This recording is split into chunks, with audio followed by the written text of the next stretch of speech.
What is up, digital world? It is win rate 0% coming at you for the final time this year. It is our season finale of season 01. Thank you very much for tuning in for this episode. As always, we have our wonderful hosts. I am Adam, and today we are joined by Bryce, Hello there. and we've got Cobb along for the ride as well. What's good, Digimon? So, it is the end of the year. Are you all in the Christmas spirit? I'm not yet anyway, but I will be soon. And what's more important than Christmas? Digimon. So myself and Cobb are just back from the EU finals. Oh god, It was a aye. good time. Oh god, aye. It was a good time over in where the hell was it again? Den Haag, over in the Netherlands. Rijswijk. Good. Rijswijk, indeed. Good fun. Really enjoyed it. It was a tiring weekend. I was obviously head judging the event, which was super fun, and Callum was playing in the event. How did you feel it went, Callum? The event overall or my performance? We'll talk about the event overall first of all. It was really fun. I think I wish it was in a more central location because it was an absolute bollock to get there. Frankly, like we had to get a flight, and then from where we got off, we had like about a 2.5 3 hour commute at the other end, and the town Aye, itself or the city that's was because kind you of a bit remote. went to fucking Eindhoven instead of Amsterdam. Well, how long was it from Amsterdam? 30 minutes. Aye, but how much the ticket cost you? €10. No, it didn't. I'm not talking to you, man. You're bloody got the judge comp inbound, man. That doesn't No, count. 10 you flew euros to to Amsterdam. you flew to Eindhoven. Oh, you talking about the flights? Aye. Oh, right. I thought you meant like the train ticket. The train ticket cost me about 10 20 euro, to be fair, anyway, so. Flights cost like 180 or something like that. Aye, my flight cost me 30 quid, mate. Yeah, but you were also fucking 4 hours away though. It's fine. It was worth it in the end, to be fair, right? But It was. I It was a just, good event. like, comparing it to Bremen last year, man, Bremen was amazing. Like, Bremen's an amazing city. Right, to be fair, we didn't really see much of Rijswijk when we were cutting about. But the kind of impression I got was it wasn't exactly a bustling metropolis with lots to do, lots of places to eat and stuff like that. We could barely find a bloody shop to go into on the first Aye, couple the of days we venue were was there. near shops, to be fair. Aye, but the venue was nice. It was fun anyway. I dressed up as a D Brigade commando on the day. Get plenty of pictures with people. Got lots of good remarks. So that was a lot of fun. And shout out, I forget the guy from last year at Bremen, but there was a dude staying in my hostel. And I was walking I had sunglasses on, right, and I was walking about in this like military garb, a kind of scout hat, and the traditional military dress, so you couldn't really tell who I was. And the guy goes, "Yo, D Brigade guy," and he was like excited. And I took my sunglasses off like somebody in a movie, and he went, "Oh!" Like he was losing his shit. He was like, he couldn't believe it was me because we just bumped into each other last time. We just coincidentally stayed in the same hostel and we were talking about Digimon and stuff. I think he might have got top 32 this year, so shout out to him. Guy's got That's cool pretty long cool. hair. So very epic guy. And it was cool. There's lots of cool moments like that. To be fair, we'll talk about some later on, but I've probably spoken enough already. Yeah, got to meet a lot of people, got to see a lot of friends again. It's always good for these sort of big events to reconnect with the wider sort of community that you only get to see once or twice a year. So that was super fun. Um, and yeah, obviously it was a very good event, very popular event with Mirage Galgamon taking home the win, as well as being quite prominent in the top 16, top 32 as well, which is quite good. So for today's episode, because it's our season finale, we're going to talk through finals, talk through the winning decks, see what happened, and now better late than never, we're going to introduce our special guest for the episode. If everyone could raise their imaginary Glass. hands, raise your glasses to Big Darren over here. Welcome in, Darren. Thanks, lads. Good to be here. Um, Yes. So Darren, our very own Scottish legend, came in top 8, came 6th overall Let's go. at European finals, which was fantastic. Playing, well, what were you playing, Darren? For some reason, I went there playing Hunters. That is a Yeah, good point, man. See, when you told me on the day that you were playing Hunters, I could not fucking believe it. I was like, what is he doing? Because Uh, Darren is known as the Greymon guy, specifically Blackwater, and he'd been collecting all these alts on the lead up to it, and he's like, I am playing Hunters. Yeah, it was a yeah, decision I'd made about 6 days in advance. I didn't even have all the cards. I had to go and harass a couple of the boys in Insane. Motherwell to get the last of the Hunter deck I needed to play. yeah. And to be fair, you did text me and you were like, I'm playing Hunters. And I was like, nah, man, that's the mistake. You need to go back to Black War. And look who's eating their words, man, because I think you Absolutely. absolutely smashed Oh, it. I didn't I, expect you to do very good when you told me that. I was like picking up a fucking new deck out of nowhere. At least you've got the shell pretty much made for you already. Like you know what's good in Hunters at this point. It's been good since BT12, but just even try to pick up the deck and how it plays is difficult, surely. So fair play. it was very weird going from obviously Black War being make big stack and smash, and one of the reasons I've been playing Black War since BT8, and one of the reasons I did it was because I hate yellow hybrid, but How dare. is what it is, mate. I played an Ulti Cup and got absolutely smashed with it when I was playing EX1 Imperial Dramon. I have a particular distaste for hybrid. But yeah, going from having 1 to 2 tamers with mass tamer deletion to going to set up 4 or 5 in a game was just weird. It was very different. Having to properly, I guess, arrange how I was tucking all the cards under the tamers for the effects was just, it took a bit of going. Was definitely not the best day to be on 4 hours sleep. No, absolutely not, man. So you beat the odds. So fair play. Yeah, and there is specific rules in the tournament rules handbook for judges to follow that they can't be overly um friendly with any particular competitors. They've got to maintain, a certain unbiased point of view. But like I'm sitting there watching you win game after game, and I'm sitting there going, "Fucking yes, get in there!" Whilst I look like I've just got a blank expression on my face on the outside. So yeah, it was absolutely class to see you do so well as well. All I wanted was one of us to make it into top 32. So I was happy. And then you went and fucking smashed it and got Yeah, 6th place.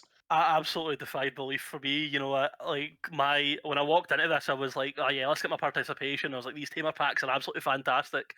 Pricing was absolutely smashing, and I was like, Yes. right, okay, let's go for top 128. Try and get myself an extra 8 of these packs to try and capitalize on it, make some value back on my trip. And then it was when we were getting to I'd got to round, I think it was the end of round 5, and I was like 3 for 2, and I was like, right, okay, I might not make this, and then just You get won out. just every single run after that we did it, and I was just like, I might make top 32 here. This is absolutely ridiculous. I know. Um, you know, I was in Bremen as well with you guys, so I was so close to getting top 32 there, which was what I was aiming for because I really wanted that jacket. And I was sitting there going, I'm never going to get it. And then I so close, just fell out of top 32 there. And then hearing that the jacket was top 8 on this one, I was like, there's absolutely no chance. How I'm not. funny is that? Yeah, like It's crazy, man. Honest to God, I did not. This was not my intention for the weekend. There, I thought, right, okay, I'll do okay. I'll try and get my top 128. I'll come in on the Sunday, play the teams event because no one else in the teams is going to be playing hunters, so I don't need to worry about cross contamination of decks here. So there was no issue on that front. And then yeah, I was like, okay, I need to be in here for 9 o'clock first thing tomorrow morning. To get a deck check as well. Yeah, and get a warning because the new sleeves I'd bought were, one of them had a mark on them. Yeah. Thanks, Dragon Shield. Yeah, thanks, Dragon Shield. just let us play Yeah. without sleeves, man. Yeah. Dragon Shield sponsor us. Nah. Well, yeah, you can if you want to. I think you've heard me talk enough shit about you, though, Listen, that you probably I want to like stay dragon far shields, away. man. There's a bloody manhunt Get in the out for toilet. dragon shields, and I, there's I, nothing wrong with them. There's nothing I, wrong with them. I absolutely love Dragon Shields. Like they're what I used for ages. Like if it was a garbage deck that I had no care about from when I was playing other card games, right, they were thrown in Ultra Pros because they would Yep. fall apart after 3 weeks of playing. Whereas Dragon Shields, you could comfortably run them for months You know, if you were playing at locals level, and they would just last forever. But you know, talking with Adam especially, you know, the quality on the normal mat ones does seem to have declined a bit. I've lost count of how many times I've been shuffling the deck, and all of a sudden I've managed to slice through one sleeve with another. Aye. It's such a weird sort of chat, you know, because I see things from a judge point of view more often than not. But the people I talk to see it from a player's point of view. So they'll buy a set of sleeves and it'll last them for months, and they're like, "Oh, cool, best thing since sliced bread." But when you do 70, 80, 90, 100 deck checks in a day, not me specifically at that event, you get to see the quality of the sleeves, and like there's just errors everywhere. It's a shame. The quality and the dual mats have picked up though, which is quite good. But the standards, I still say, stay well away from. To be I fair. mean, it was the dual mats that I got a warning on. Oh, See, to be honest though, like see. I feel like see the level of expectation on the sleeves that are expected. I genuinely feel like every single sleeve would get you a warning at some point. Like, see, unless 100%. you re-sleeve every round, you're gonna get a warning at some point. I feel like. I mean, the thing Well, is, like when I was setting up, I had like 5 minutes before they were handing over decks to get them checked over, and I was like, right, okay, I need to quickly buy the box, and then I didn't even bother looking at the sleeves. I was just like, one card out, one card in, just Yep. trying to get through it as quickly as possible so it was ready to be handed to the judges. And then it wasn't until I got called later on and gone, "No, one of these sleeves has a nick at the top. Can you please swap it?" And I'm like, right, okay, sure. yeah. But the thing is, though, is that we're really strict, especially like at a finals event, because anything could be the sign of you marking cards. Obviously, not you specifically, but like we've had events where people just mark cards, and it's so easy to catch. But it's the subtle ones that are way more difficult to catch. No, and So I you get have it. to be strict on it.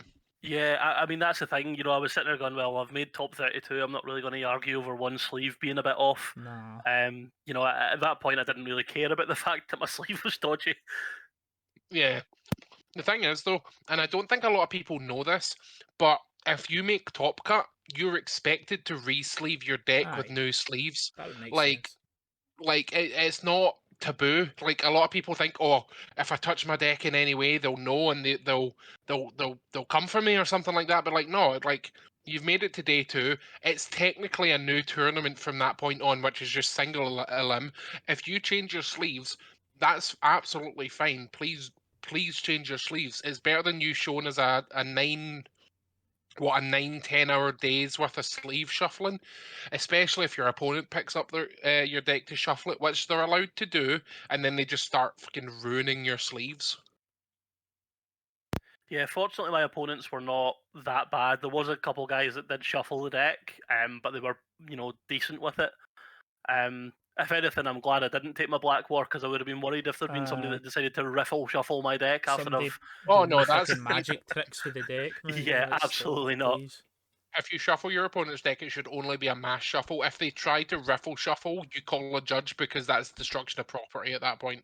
Aye. Yeah, And I mean, I don't know I anybody couldn't who deal with that. riffle shuffles day to day or just for banter, right, Adam? No, I think Yeah, absolutely not. Yeah, I don't if know anyone who Like, riffles full yeah, alt decks. you have to be an listen, absolute psychopath to riffle shuffle in They my do. eyes. but like I'm not unaware of the damage it does to the cards. I have no plans on trading or selling the decks, which is why I do it, but I don't do it to other people's decks. That's just fucking wrong. Hang on a minute. Correct. Did you not just say that you were selling you sold a ruin mode that was in the deck that you were riffle shuffling? No, no, no, I'm riffle shuffling the alt ruin mode. Ah, right, okay, yeah, go for the cheap one. Ah, Makes sense. that makes it The better, of cheap course. one in air Substantially quotes. better. Yeah, The yeah. cheap one. Right. Shall we move on to the top 16 breakdown or top 32? Well, yeah, take us through. Yep. Well, so run us through the event, like the actual decks that were there, first of all. Oh god, so really massive variety. We had Lugamon, Lugamon and Wargrey are the most represented at 61 decks each. 47 Shine Grey, Yes. 41 gross. 41 D Brigade, eh? Oh, let's go. Nothing. Let's go. 38 Bloomlord, 36 Mirage, which makes it even more fucking insane. There's 6 of them in top 8. 27 Yellow Vaccine, not Yellow Hybrid, sad. 25 Security Control, 21 Beelzemon, 15 Hunters, 13 Red Hybrid, 10 Royal Knights, and then 93 undescribed other decks. So massive variety in this event. Yeah. Shame it didn't quite make it to the top 8 cut. I'm very glad to be part of that 25% that wasn't playing Mirage in top 8. Honking, innit? Oh god, Absolutely aye. honking. It's absolutely insane. No, we happy with the variety? Too many decks? Hmm? No, I think it's great. I don't know what the 93 other decks were. They're obviously like I'm assuming like Black War and that. Yellow Wasn't hybrids in there. I think Wargrey just describes general Greymon decks at this point. There was, I know there was at least 2 or 3 Crossheart as well. Yeah, I played okay. a Crossheart at one point. And the missus of mine was playing Cross as well. It's an insane amount of variety of what you can actually play at a high level. Because some of the ones that are undescribed, or at least one of them, is in top cut. Yeah, Yeah. absolutely. I mean, don't get me wrong. I think almost everyone would agree that we'd like to see a bit less security control. I But have no problem with this. yeah, of Yeah, course but you don't. You're a yellow hybrid player. Of course you have no problem with this. Setcon light, it's Setcon diet, the margin Yeah, of yeah. Setcon. Absolutely. It's not I beating the can't believe allegations. that I'm about to defend Setcon, Oh no, get him out of here. but 25 decks out of 488 players is not a huge majority. So like those numbers are fine. Look at the top It's 32 breakdown, Adam. Look at the top 32. yeah, 3 decks, 3 security control in top 32. I No, think man, you'll find more that than says 5. Oh, that's top 16. Whoops. It's the Yeah. second highest represented deck at the competitive level, Adam. Thanks, Trump. I was gonna say wait, this is like half Trump, half something else. It's my Trump. Yeah. Yeah. All Moving the to security controls got well, no, most of them go, got yoinked. go. Most of them got young. I mean, only a fifth of them made it into top 32. But top 32 breakdown, we have Mirage most represented at 8. With security control at 5. 4 yellow hybrids, except that's Thetcon Light, not yellow hybrid. Cry. No, that's 3. yellow hybrid. And they are running yellow hybrids. I will give it that. We have 3 Shine and 3 Lugamon, which I was expecting Lugamon to do a bit better. 2 yellow vaccine base, and then 1 red hybrid Bielze, Wargrey toolbox, Royal Knights Hunters, and Dark Knightmon. Wonder who the Hunters was. Let's go. Yeah, so top 32. Still incredibly diverse. Mirage kind of, blasting its way through. But I mean, other than that, Mirage and Setcon accounted for what, over a third of the representation in top 32. Yeah. yeah, So still skewed towards a couple of decks in particular, but overall that was quite a mix, wasn't it? Yeah. Doesn't look too bad from there. It's once we start looking a bit higher, it starts to look bad. Take it down a notch or two, yeah, absolutely. Yeah. Then we moving into top 16. 16th place was the only yellow vaccine to make it into top 16. Fairly basic yellow vaccine list from what we've seen, like fairly normal it's what we pretty by see. the numbers, like in the early The days. I think Bulkmon's cute. But Bulkmon's pretty common, honestly, these days, man. Like, Is he? Yeah, Oh, yeah. A lot nice. of people run Bulkmon. Which one's that? Is that the BT7 that gives blocker, or is that a different one? No, That's the security one. Security attack. attack. Yeah, if you're at 3 or more, you gain a security check. But if you're running the Bulkmon, you tend to put the Chiaromon egg in so you can give it jamming. Which is also here. Yep. Because you just evolve into Patamon and then he's 2 checks jamming immediately, which is pretty good. Pressure in the early game, it's probably something that the deck lacks overall, so why not? Yeah, I mean, like playing the deck myself, you tend to go forever because you don't have that early swing, which I'm not running Pokemon yet. Or I'm not going to run this. I'm going back to hybrid. But but Okay. yeah, other than that, fairly standard running only 2 Venus, which is insanity in my mind. That's because you're fucking horny for Venus, man. I am not. He is, Guild man. Rain He's on got the legs is the alt-art. most broken effect in the game. He's got the He alt-art. is. Judge sees I his do not cards. have them. He's Oh, horny for Venus, man. Aye, it's Death I don't X, know. Rune. I don't think. I mean, obviously, this dude knows more than us, right? But I think 3 is kind of normal. If you put 4 in, I think you're at risk of just being too slow. Nah, brother. Four of it, 4 of bulk, easy wins. That might be suicide. The thing is, the guy's already like the yellow vaccine's already got like, so that counts for 6 level 6s that he's got. Yeah. Yeah. You know, he barely has more level 5s than that. So, I mean, I'm not Yep. surprised to see that he's cut it down a little bit to try and make space for it. The great thing is, like, you don't even need to worry about having them at low ratios, to be honest, because Emissary is just that good a card. True. Um, And you draw like hell because of the Tokomon if you're Oh running god, it. But... aye. Oh god, This one aye, isn't running both. with Toko, but deck still draws a fuck ton because you are just evolving for 1 a lot. Yeah. Also running the training, which we like. I've seen lists not running that. Surely you run training unless you're hybrid heavy. I mean, even if you're hybrid heavy, training you would makes our You would still yeah, take it. You would still take it, wouldn't you? Because you can still pick up tamers off of it, and then you can it just makes the climb into the level 5 cheaper. Yeah, I think yeah. trainings I mean, with hybrid decks are it's a bit of a hot issue Gamble. at the minute because people talk about. I mean, literally, your main time you're going to want to use it is from the tamer into the hybrid. And you can't do that, so it's a bit awkward. Plus hybrid heavy Should be decks allowed. tend to run less rookies as well, so you end up kind of locking yourself a bit.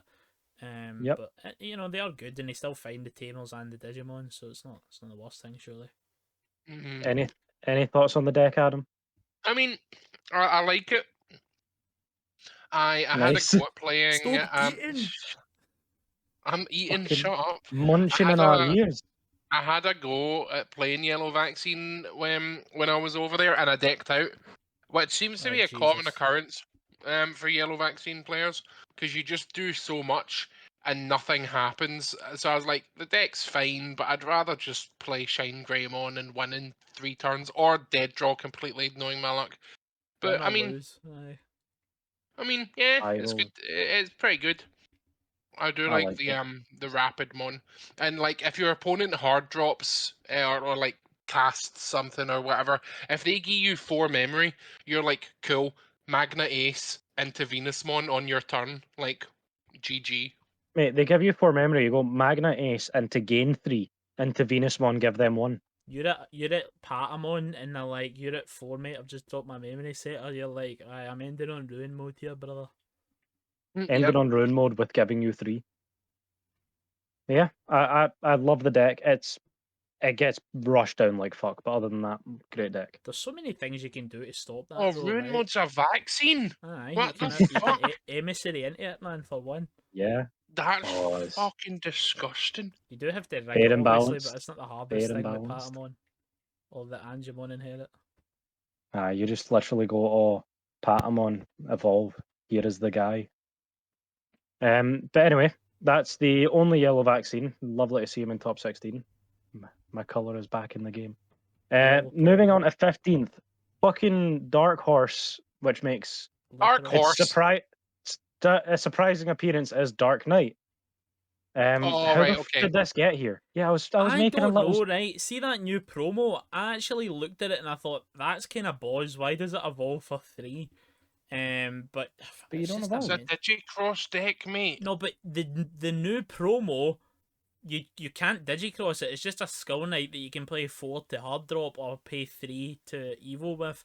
So I was like, this stinks. But I'll be honest, I played a lot of Dark Knight back in the day. I didn't expect it to do well here. It Why just feels can't? like it's lacking a bit of teeth. What do you mean you can't Digicross it? Aye, you can. What are you talking about? I'm talking about the Skull Knight promo, the new one. Aye, you Digicross into Dark Yeah, Knightmon but with then it's just another source with Sec +1, which is good, right? But it's like, is it the main reason you want to run this is to cheat the tamer out, surely? I mean, Because that's here's what how the I deck think. lacks. Like, as someone who wasn't there and has absolutely no idea how this was played, I'm betting his turn goes something like, "Oh, Hatch, evolve Digimon, drop this for 4." I mean, it might. Like especially if you're going second, that's a decent level of starve on your opponent. Maybe what he does is he cheats it out with the Dark Knightmon, right? Digicrosses with it, then the Dark Knightmon dies, it spits it out, and then you can play the tamer. There is probably better ways to use it. I mean, you don't just have to evolve every time, obviously, but it's awkward. And I guess the fact that it's just another source that gives you Sec +1 is good for the deck, because that I think one of the deck's issues is it's quite mid-range and kind of slow to kill you. But if you're guaranteed to have sec+1 in every stack you spit out, you're swinging for 2 checks and then evolving and unsuspending hopefully and swinging for 2 again. It's kind of good. That Bagra's army trait worming its way back in again. I think it's because it can play you a mano as well. Yeah, I mean, I think Yeah. that the 8 security rookies definitely give it a bit more longevity as well. Yeah. You know, D-Digivolve against stuff like Fenrir or like D Brigade definitely gives you that little bit of survival. And if Dorumon does hit one of your Twilights or Nightmons, Aye. then you've immediately got a blocker if you've got Nene in play. So you get a lot of value out of those rookies just by them existing in the deck. The Dorumon rookie is really good in the deck. Like, basically, 100%. any deck that can run Pride Memory Boost can look at this Dorumon. And it's It's a weird to deck see as he's well. not. Oh no, he's on the Dorumon. Not No, Pride he's not on the Memory. Prides. He's got one Yeah. black memory boost in the list, and that's it. I don't know. I think Yeah. Pride is a kind of card these days that I feel like I used to love it. I used to run it in most black decks, but one of the big issues with it is like trying to find space for it and space for. I mean, you really want to be running about 24, 25 slots or hits for it. So to find space for both of them is quite difficult. And even at that point, you've only got like a 75-80% hit rate on it. So do you really want to play a card that takes up about 30 slots in your deck and also even after you build your whole deck around it almost, you still sometimes with it. So maybe that's why he's not running it. I'm not sure. Yeah. Well, I mean, it makes sense to have the extra. Like, the thing is, he's got that many targets in the deck that Pride should always hit something. No, definitely. But I guess the advantage being is that the extra memory gain will still allow him to play. And there's no memory tamer in here. It's all just +1 if you've got the dual tamer in play and there's 2 or more Digimon on board. So you're very much relying on the dual tamer to get any sort of value, and I guess the black mem helps you push up to that. Aye. I really think as well this is a deck that benefits around, let's be honest, right? Dark Knight, when was the last time it did well? Like, I don't even know if it did that well in BT10, even though it was a good deck back then. Like, I don't think honestly, it has. I'm willing to bet there was people not playing around this properly. Like, if you've played against Dark Knightmon, you know you can never leave a level 5 on the board, or he just slams the Dark Knightmon and deletes it. So I'm willing to bet there's plenty of people misplaying that. And he's probably played it well. It's some kind of. It's probably, if you see a deck like this, it's probably somebody who has a lot of love for it, has played it for ages, and knows how to play it inside and out. So I mean, if you think about it, it's actually a decent meta call because if you're sitting out with a level 4, and they, I don't know, like they swing with a rookie or whatever, and you're like, ha, and they're like, haha, got you, blast evolve, and you're like, get to fuck, Dark Knight no, on that's you. a fucking very sort of good thing. point. That's a very good point, actually. So it's actually a decent pick. Like I can see why it got in there. The using the 2 Immortal Ruler is actually quite interesting as well because you're talking about running Pride Memory Boost, but you don't need to because Immortal Ruler is cheaper because it's free and it is a better Pride Memory Boost. Obviously, there's only 5 targets in the deck. Yeah, so but You'll see them. A Mortal Ruler kind of doesn't really fill the same slot as Pride Memory to me. Like, a No, Mortal but, Ruler's like a kind of mid-late game extender card when you're running out of your pieces and you need to try and digicross something. Either that or it's your recurring do damage kind of thing. Literally, yeah. The thing is, the list seems really good. The only thing that I think's a massive pain for it is just the fact that there's no decent egg for it. Fucking, his Pagumon is absolute ass, man. Like, in this it's just list a he's running, Digicross deck, though, it doesn't need But it. he's so pog. but he's so literally, if this had a better egg, it would be lovely, man. But literally, Pagumon whiffs on 2, 3, 4, 8. He whiffs on 11 cards in the deck, which doesn't seem like a lot. But what if you play this deck, you're gonna whiff Pagumon every time. Pagumon reads bottom deck an option card on deletion. On deletion, Okay, bottom deck your tamer. Or tamer, yeah. I mean, he's only running the 11 cards total for that. He's also Not quite too bad. high on rookies as well. Like 12, I would say is like it's normal, but a lot of people like to run 11 or 10 rookies. It's normal for a deck, but it's just not so normal for Dark Knight. Especially not, yeah. Like 12 is a lot. in this sort of deck. So I don't know. I don't know. His stance probably pulling out, chipping them. Chikuri and Clearly, Dory it's probably worked doing for him. bits. He's done very Clearly, well. it's worked wonders. I think it also helps that we're in a kind of wee guy meta at the minute, as I like to call it. So Just a he's got little plenty of guy. ways to pop the wee guys. Even if like a Fenrir does a turn and like doesn't kill you, even like dropping a Dark Knight Digivolve in the Fenrir because you're gonna be at 3, so you're gonna put him at 1. Digivolve the Fenrir and then pop something off the board's pretty good.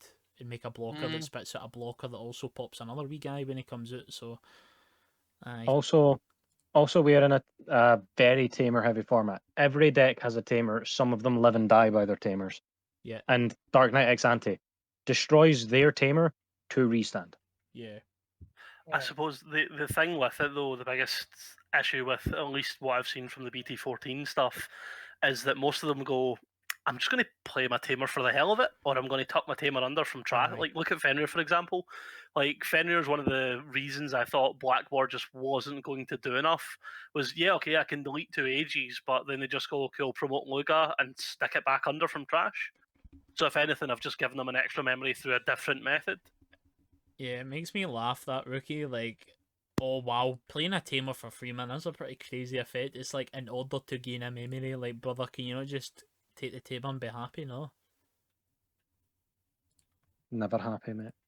never happy. Yeah. Congrats to Pedro Martinez with his Yes. Dark Knight. Other than Darren, this is my favourite deck to make it through. Absolute madman topping of that. Next up, we have Lugamon with 14th place. Yeah, so like this deck's cool. I finally got to grips with it at locals last week, or was it this week? Honestly, I really can't remember at this point, but it finally clicked with me, and I really, really enjoy the deck. However, this list that got, is it 14th? Is it Yep. 15th or 14th? That 14th. got 14th is actually running a very unusual card, which I can completely see the value in, and I'm tempted to Wow. add it into my deck. It is the Digimon Survive Labramon promo that if you've got a tamer and play pop a level 3. It's also That is running really good. it's also running the Gazimon memory blocker, obviously. But the deck's whole point is just fill your battle area with memory boosts and trainings and analog youths until you've got everything you need to go up the stack in one turn and OTK, which is actually fairly difficult to do if you don't see your pieces correctly. And one thing that absolutely blocks it is your floodgates, like your Pillowmons and stuff like that stop you reducing Digivolution costs. So playing a couple of those Labramon that just pops a level 3 on play is actually really, really smart. And I actually really, really like that. The rest of the deck is pretty standard. Not running there's the big debate about running Dracmon as well, because like everyone at locals that's playing dog is like, it's cracked, mate. You get to trash things and add to hand. And literally every competitive player I've talked to about the deck have went, the card is trash. Just run Gabumons or Lugamons. Well, obviously run Lugamons, and then run whatever other rookies you want. Do not run Dracmon, which is quite interesting, I think. Is the I mean, it main makes sense to some degree. You know, with the Hellliga combo, you're deleting level 5s quite frequently. So Analog does almost the exact same thing as Dracmon, but for less, Exactly. and it sets you up with stuff down the line. I played against 3 different Lugas throughout the event, and the sheer number of boosts, trainings, and tamers make it really, really dangerous to just go swinging at security. Yeah. Because all of a sudden you might turbo them a turn ahead, and all of a sudden you're dead because of that one check you've made. Adam? Yeah. You know that from Friday, right? It's quite dangerous to swing into security with this deck. Right, so me and Cobb get paired up against each other at locals, right? And I'm just going hee hee hoo hoo, play analog youth. Meanwhile, he's going play Commandramon, search top 5, reveal top 5, kill Commandramon, play Commandramon, and he's getting 19 guys out on the field before I can fucking do anything. In typical Cobb fashion, he proceeds to griddy all over me. The funniest thing about that though was like the one game where things were going kind of well for you. You like swung off a 5, didn't alliance, and then went into Fenrir, and then No, I did Alliance, but I Oh, it was for Alliance the wrong 1K, thing. wasn't it? It was for 1K, so you went to 13 or something, right? Aye, and I hit a quartz. And I was like, lol, he hit the three of the only cards in this deck that would kill him. That's fucking The madness. next check was a quartz as well, It though. was. Oh my god, banner. Stacking bastard. I'd have preferred it in my hand though, because I win instantly if I find it. Yeah, which you did in game 3 anyway. For lethal, the quartz in game 3 was just to lethal you as well. I seem to remember. I know. For the Yeah, exact lethal. I feel like D Brigade is a real struggle for Fenrir just because it does almost the same thing as Fenrir, but it has a lot more protection. Yeah. The problem, the main problem, is that the matchup would genuinely be fine because you can kill a lot of their guys, you can do a lot of their things. It's when you're swinging with Fenrir and you attempt to unsuspend yourself by deleting one of their targets. As long as delete they something else, decoy, they can protect it. they Yep. don't. As long as they decoy and you delete something else, you don't unsuspend because Fenrir has to unsuspend from you killing its target, not just anything. Yeah. Um, It which can be shacks hard. it. Like, you have to pick a small target, which isn't what you want to do, obviously. And then if you've got the decoy guy out, then you can just deny it as well. And it like you say, Darren, I think it is quite a hard matchup in my experience. Like, I've the only Lugamon I lost to was one guy, and the only reason I lost was because I got a judge over because the guy said we both started the turn right, forgetting he had a Fenrir out because it'd been out for a turn already, and we started and I started on one memory, evolved into a Vaidmon, and then went, hold on a fucking minute here, it shouldn't be my turn yet. So we called the judge over, and then the judge put my Vaidmon back to the bottom of my deck by a 1 in 7 chance. So I didn't have another 5 and I lost the game off that. But literally, other than that, man, I've had zero struggle against Fenrir with the deck. Like, they can't deal with the mass of Digimon, they can't deal with that many blockers. Like, it's very hard for them to lethal you if you've got a brigade out already. And if you've not committed to the board, I also think Fenrir has a hard time killing you because you've not got a Digimon out to pop to unsuspend. So I always just like sit and wait till my level 6 comes out. And I do it at the perfect time basically. And if they can't answer that, which they often can't, then they lose. Yeah, it's good. Right. Some guy did Lugar me twice, by the way. He ended on 2 Lugar and went Pop Brigade, and I went, I see where this is fucking going, right, protect. And then he's like, okay, Pop Brigade again. I'm like, you bastard. So that was quite funny. And the guy was playing really well. That guy that I lost to. Shit like that's crazy. Nice. Right. Is that thoughts on Luger? Any other stuff to say about it? I think it's been quite overrated in how strong it is.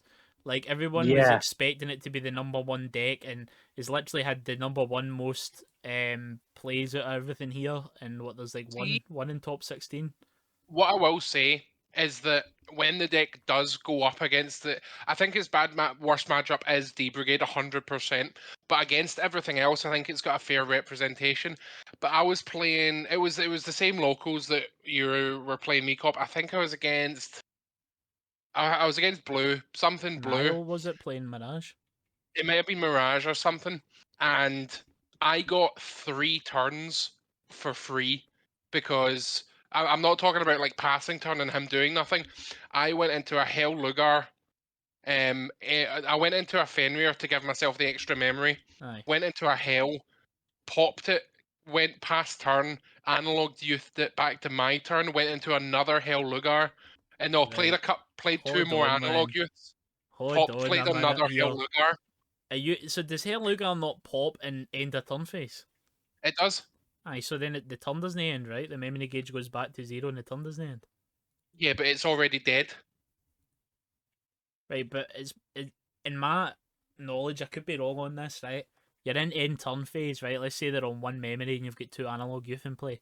Well, Hulaga in the ending turn phase goes pop my cell, you go, okay, tap 2 analog youth, and it's still your turn. It's considered the same turn, right? yeah, it's the same turn now. So do you mean you just kept gaining memory or what? No, because you can trigger end of turn effects multiple times, but Aye. the Hell Lugar is already dead by that point.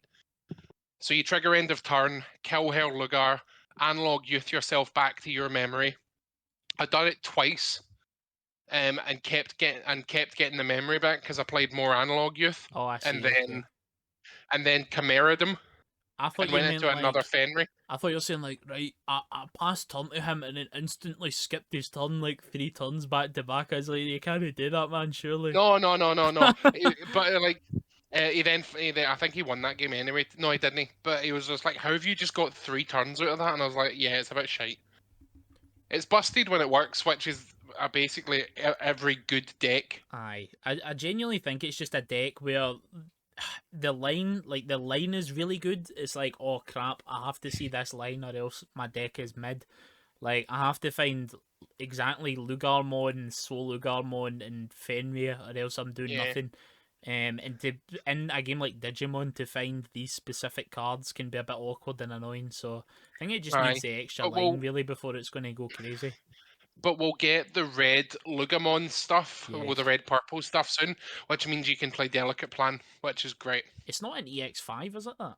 No, it's BT15, No, I it's think. BT15, yeah. Cool. The It's a challenge wee I bit see away. the challenge I see with those decks is that unless you have something like Brigade or like perhaps Black War or Red War, where you can set up something that can survive, these OTK decks just give you no room for interaction. Aye. Like that's the biggest challenge I see with them, is where there's no interaction. It's, did you kill me in 5 turns? No, will I kill you? Yeah. And No, it was Allforce that I was against. The Allforce is fucking disgusting, by the way. it's pretty I brutal.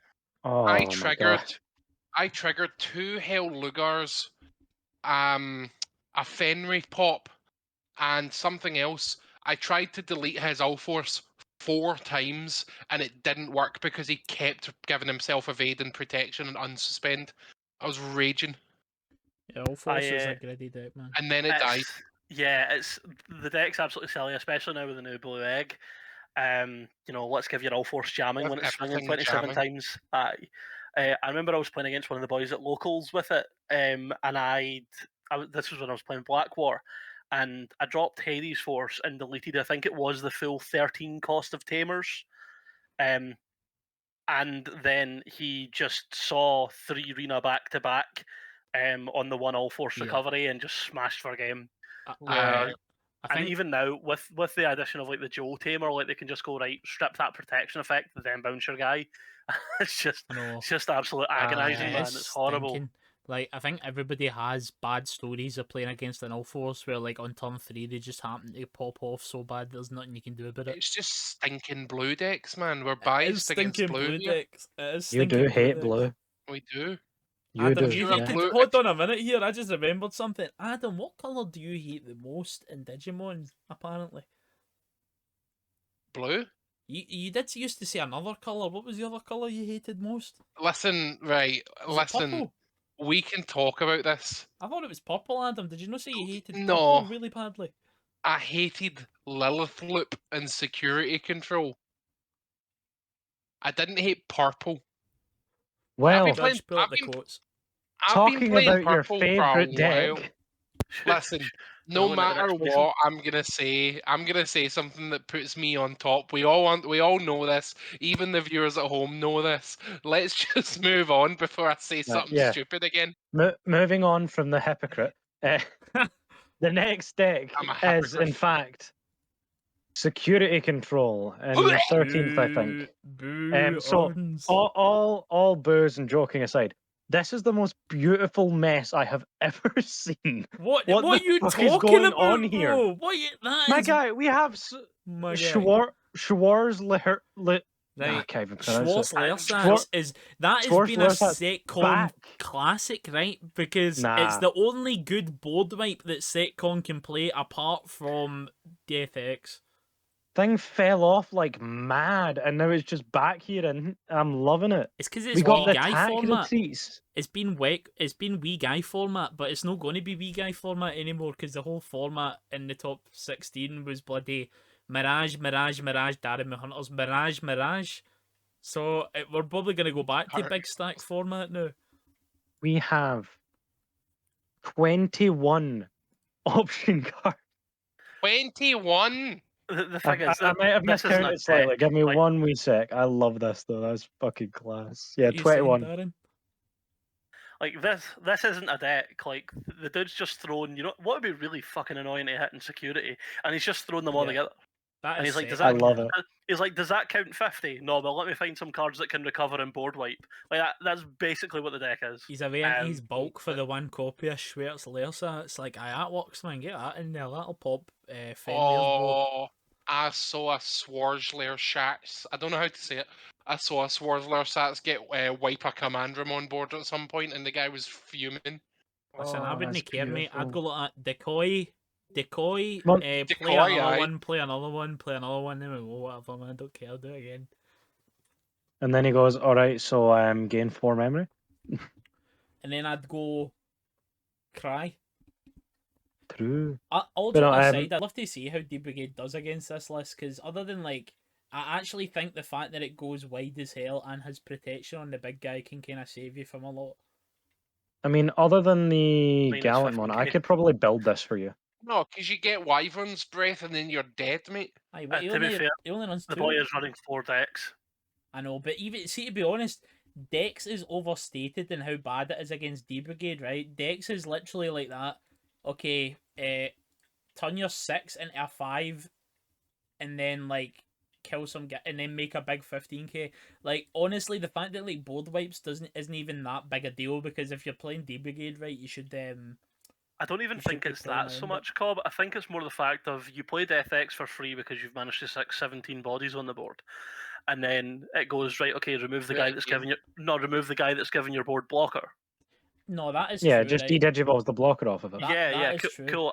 I've for zero memory, I've played a 15k body that has removed your entire ability to solve the game. Aye, it is good, right? Don't get me wrong, it is good, but it's like definitely not game ending if you get Death X as D Brigade. Yeah, I Like, think the second Death X is what ends the game. see, probably yes, right? 2 definitely does.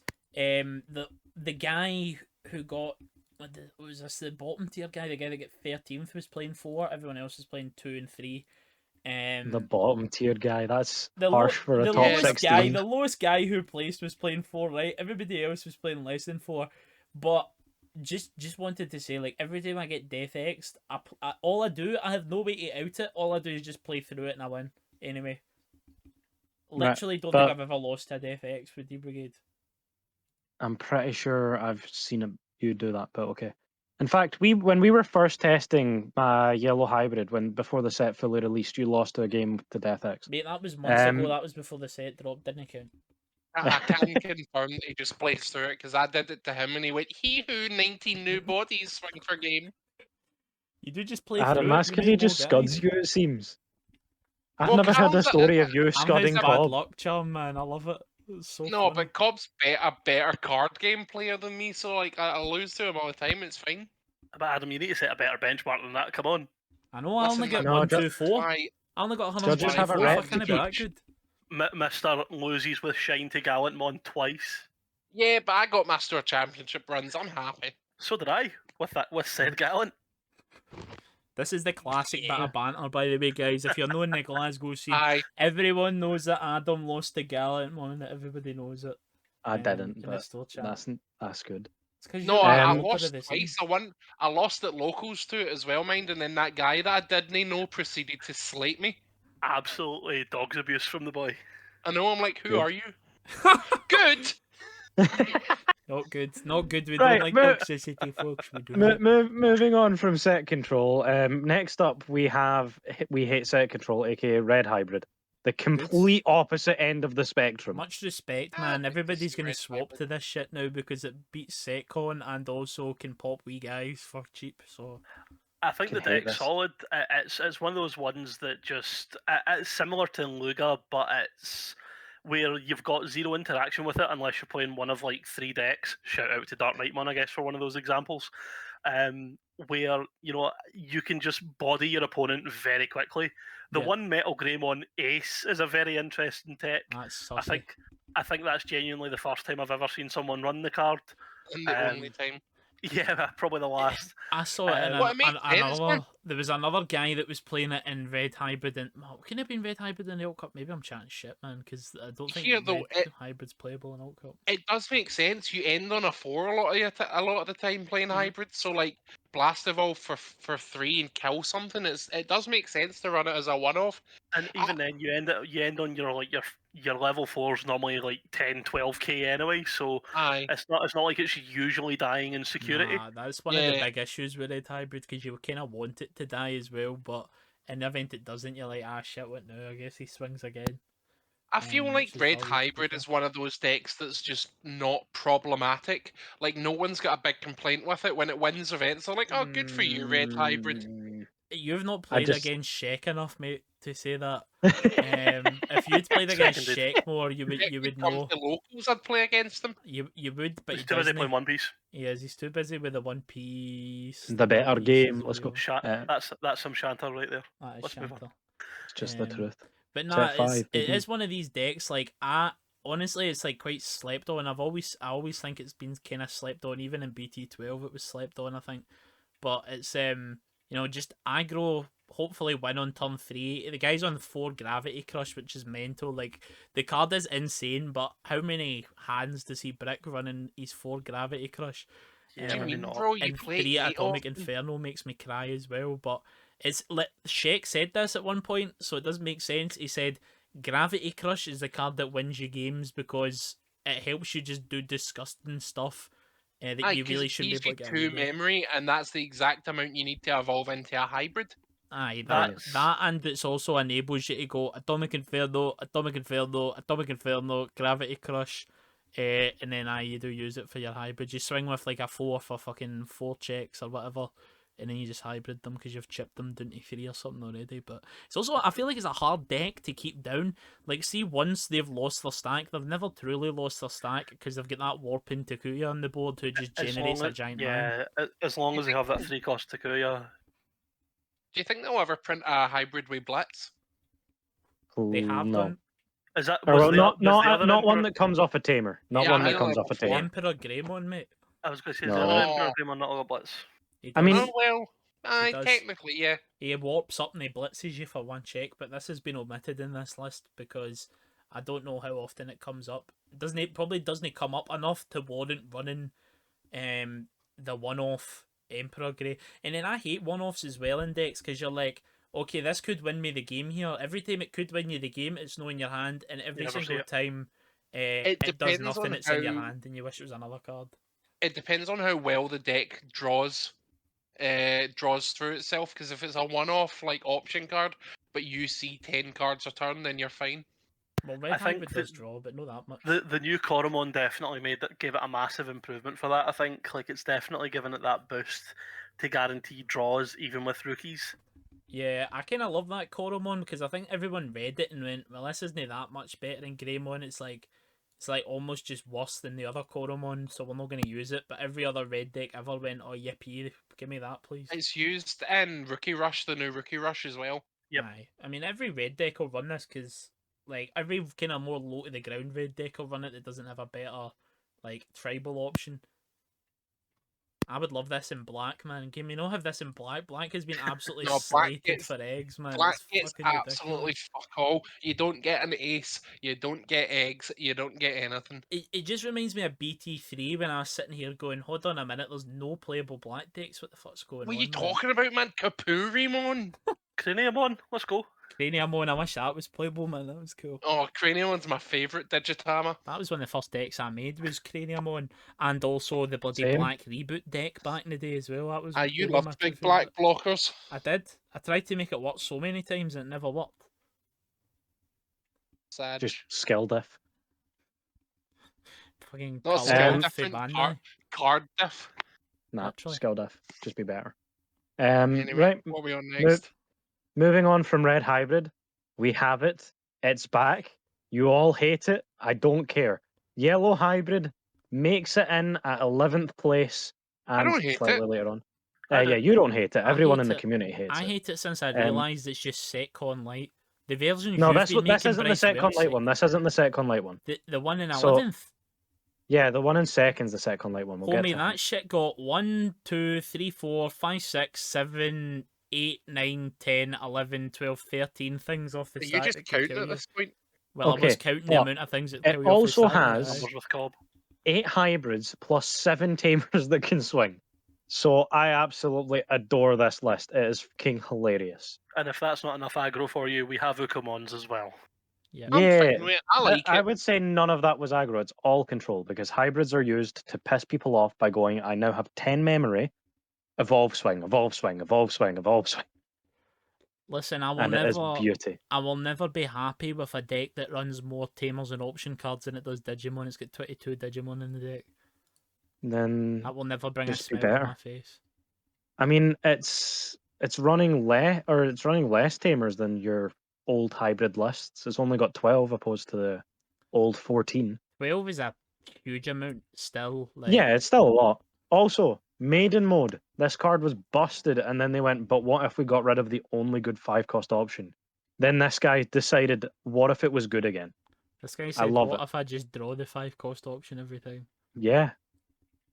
And if Just- not, you'll put in 4 Shining Blast just in case. Shining Blast. Blast dicked me at one point at the weekend, man. That was nasty. That was beautiful. It's like I that think bang the board. it's pretty good. Like, it does make sense. Well said, Adam. Couldn't agree more. That's honking. So back in BT12, this card was just dog shit. Like, just considered complete doggy. But now we have all of the Marcuses. So we have, it's very rare you're triggering it without your target. And with 4 TKs and 4 tie carries to go with it, beautiful card. Minus like 6-3 things every time at minimum. Honking. And then Magna Angemon just here because Disgusting. everybody loves it. It's disgusting, man. Magna Everyone Angemon is underestimates. disgusting. Everyone underestimates pay for heal. Listen, that Pay card for is heal is the nuts, best man. effect. Every single card that can run it is running it at like 3+. Yep.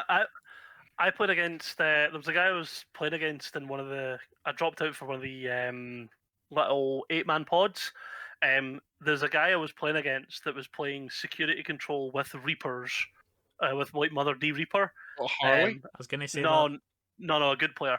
And then he was running 4 of the Magna Ace as well, and I was like, mate, what is this deck? Like, it Was that absolutely- Eduardo? I think that was Eduardo because he was No, talking to me no. about that. No, it was an older boy. I don't remember his name. When you say older boy, are we talking like 60 or 16? An old No, boy. An old you're boy. talking probably late 40s. I think the boy probably was.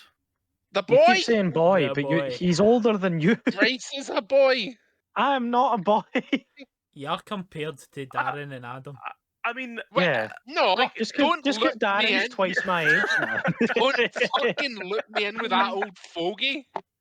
well, Nah, you can it refer is to somebody as official. you can refer to somebody as an old boy. Can you know? I love No. that. I think that's a cracking term, man. But to be fair, Can we when you call say Adam it, Old Yeller? wait, see, no, that's horrible, man. Take them back like old Yeller. We'll talk about the ban list later. That's what that's going to be, old Yeller. Oh yeah.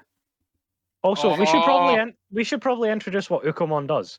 For anyone who hasn't seen this card, like I hadn't when I looked at the lists, once per turn, when you raise a Digimon, it hatches an egg and gains your memory, including on its own raise, and it goes over any color. This is king bonkers, and I have no idea why it exists, but I love it. It is a cool card. I feel like it's kind of, to me at least, it feels like a bit of a build around card. Like obviously, if you've got a bunch of good rookies you want to fit in the deck, then it's difficult to find slots for it. But it's just, it's if you're playing a fast deck that wants to raise early, then it is really good. Make One of the- Rookie This Rush is like the back. slowest deck in See, the I game, really- and you're saying if you're playing a fast deck. Well, Well- that's exactly. Ukamon is designed to get bodies out quicker. As far as I'm concerned, if you want bodies out quicker, it's to turn cards sideways. But it's brought Rookie Rush back though, which is No, great. it hasn't. No, that's Rookie not Rush great. is not back, Adam. It's Mate, have Rookie you Rush not is a seen- deck. It's not back though. Have you not seen the lists? They're running like Ukomon and whatever the tamer's called. full Fucking floodgate, isn't it? Show me It's that just top. yeah. All they Floodgate, do not is deck. run red floodgates and yellow floodgates. They Show me use the that new top. Coromon to get the draw. No, it's no top Show me because that it's top. just come out. It's no back then, is it? I'll One thing I- fucking back you. one thing. Gigimon's back, boys. I played it last week on the sim. It's back. BT14. Gigimon's back. One thing I Let's really want to go. see out of this with the Ukamon and the new Tamer, I really want to see something from Armor Rush. No, shut up. I think Armor Rush with this would Oh. be fantastic, It could be. Yeah. I think it would just be pretty cool. I think especially it's- with like the new promo Vmon. as well, like just constantly filtering draws. Yeah. And if you're using the new blue egg that's ruining every single game, Aye. like that could put in a lot of damage very We'll quickly. get to him. It's also, you have to realise as well, the way Digimon's played now, most decks that aren't fucking Setcon detritus, right, just sit and raising for the first 2 turns of the game, maybe 3 turns, and then want to pull out. So you might even get, and I was waiting on you saying something there, Adam, I was expecting it to be Darren, right, but if it sits on the board for a turn, it's actually insane as well, because if you've got the extra rookie to follow through with, then you can, you get 2 memory off the wee guy, and you totally accelerate your game plan. So it's pretty nice. It's the same as like Calamon and Pokemon, where it was just here's extra value if you don't body me immediately. Yeah. Like it pushes your opponent to answer things that normally they don't really want to focus on. And it's fine for decks like Shine, for an example, or Fenrir, where they've got the ability to just go, nah, don't like that card, get rid of it. It just as part of their play up the chain. But for decks where they don't have dedicated built-in removal to how the deck functions, it then costs, like, it delays turns. It's like what Adam's saying with this new Rookie Rush kind of theme deck, where as soon as you know what you're up against, because you're running cards that stop memory gain, can't play Digimon VFX, can't reduce Digivolution cost, all of that nonsense, you are forcing a response from your opponent if they are going to absolutely halt your ability to play the game. Yes. And it's especially good in these Setcon lists, I think, because, like we're talking about there, it does kind of try and push you to answer it. And Setcon's never going to die on the turn you raise out, right? Unless they get really unlucky. So you force them to raise because you're like, oh, I'll get the value by popping the Ukomon. And then you just smack them with one of your giant option cards that you've no doubt got 4 of in your hand. And then if they don't answer it, then you're just generating a memory every turn. Like, Yeah, looking but at it that also whole feels thing, stinky to pay 8 to kill a rookie, though. Oh, 100%. The other thing I'm thinking there I is meant looking the at the list, like where anything you promote with Ukomon is generating additional value. So if you promote out with the Agumon, on your turn you're gaining a memory from Ukomon, on your turn you're gaining a memory from Agumon. Or if you're promoting the other Agumon, you're free playing a Marcus every turn. So Ukomon turns into, do you want to push out 2 bodies and hatch another egg? Like, that is some And ridiculous take value memory from it. Yeah. Would you like to plus from pushing out bodies constantly? It's Like, actually quite cool. it's really clever. Yeah. Don't get me wrong.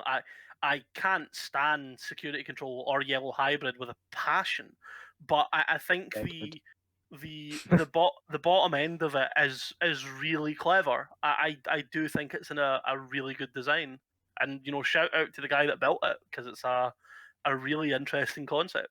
Yeah. Yeah. Like, I hadn't seen a deck like this, or these red-yellow kind of style hybrid decks in Setcon before, so like Darren says, that is cool that they've came up with something new, because I don't think this was particularly played in Japan either, so, new Nope. concept. We do like to see it, even if it is highly toxic.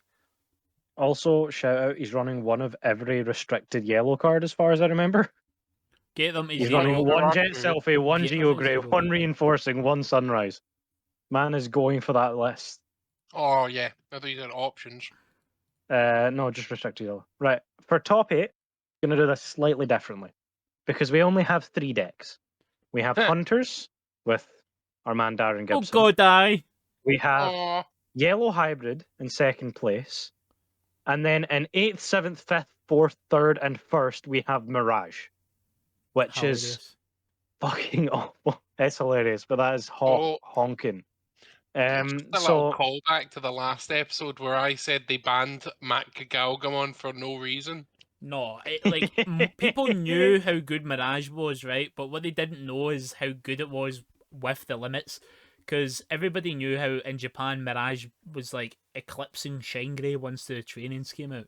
But one thing I didn't actually know is, see the substitute level 5s for Mirage, they're like pretty much the same card.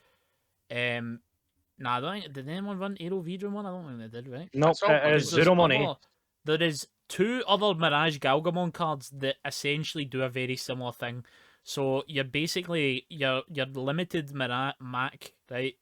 is at 1, and then you've got 2 different slots that you can run at however many, and then everyone else is just running Zudo Ace is the other one because it's nuts. It's very good. So, I just want to give a quick shout out to the second place yellow hybrid, which is more so just Setcon Light, because it's only running 5 hybrids, and then it is just tamers and options, 4 Venus, 2 Gallant, 1 Shine. Don't really need to talk about the deck because it's very similar, but man mean, is the definition of Setcon. Still running less security bombs than your favourite Marcus bomb deck. Yep, but this guy is running 4 Magna Angemon, so and 4 Venus, whereas the other one, the only He's got mega it more runs Digimon. is maiden mode because they're a fucking Chad, I guess. Yeah. Yeah, I don't know why, but I like this second place list that's run. It's basically red yellow security control. I This is don't just know Setcon. why. It's I yellow don't have hybrid. a problem with it. I hate What? yellow purple Setcon, but this red yellow one, like, don't get me wrong, it is a bit toxic, but at the same time, It's I've not got stealing. much. It's not stealing turns like you've got 4 of the purple carry Aye. on board. Yeah, It like feels less Kari and Mimi, it feels much less like, oh, no matter what you Cancerous. do, I'm gaining 5 memory. Fuck Aye. you. It's Like I mean, this just feels like it feels very. I don't know. a What's bit the more, word? a bit more balanced. the Yeah, reason why though I think you feel this way is because the You've not deck played is against more it. aggressive and it doesn't go to turn 40 every game. This probably will I. kill you. The thing is, If I you would rather kill, that. yeah. Like, I would rather not be subjected to torture for 14 turns. I would rather just be bodied immediately if that's what's going to happen. Yeah, they're Um, also mean- not running every single bomb under the sun. Their bombs are ruin mode and Venuses, and like that's how they're winning. They're not just And going 4 chaos to Gaia grade, and chaos to Gaia. grade, chaos to grade, that sort of thing. Yeah. yeah, but Adam, I think you failed to see the 6 massive bombs 6 sitting right in bombs front No, of isn't you. no, that no. I many. see them, But but like one of them compared trashes to Sec as well, Setcon, which is nuts. but compared to Setcon, which Oh, like yeah. which is 20 bombs, This, that feels okay. this is weird though, because you're just saying, oh, it doesn't feel like it's gaining a bunch of memory. But it's starting its turn usually at 7. I So, mean, looking at the ninth Yeah. place Setcon player, he had 14 bombs in the deck. No, I don't mean gaining a bunch of memory like they're not going to 7. I mean like stealing memory from the opponent just by existing. Yeah. Punishing on your opponent's turn for trying to play the game. Yeah, that's what that Venusmon's I called, hate. and I love it.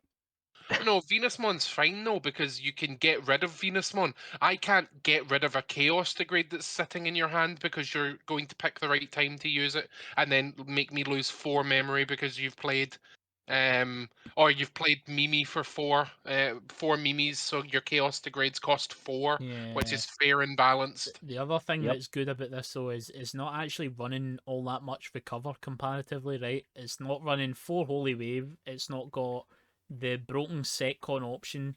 What's it called again? Reinforcing. So it's not running that. I think if you're not Oh, on, it's not interesting. yeah, if you're not on those 5 cards, then Are you really Setcon? yeah, you're not exactly Setcon. So I think that is the Oh. divide between this and making it more yellow hybrid. Like, I don't know, because it is only running the 5 hybrids rather than going all out. Oh, six- the weird thing six. is it's running a one of Zoe, which I just find baffling. Yeah, it's strange. Like I don't know I I don't know how this helps when they could just make that Zoe a hybrid. They're running 4 TK. It's It's not as if they're probably going to so struggle they to get can. Jet.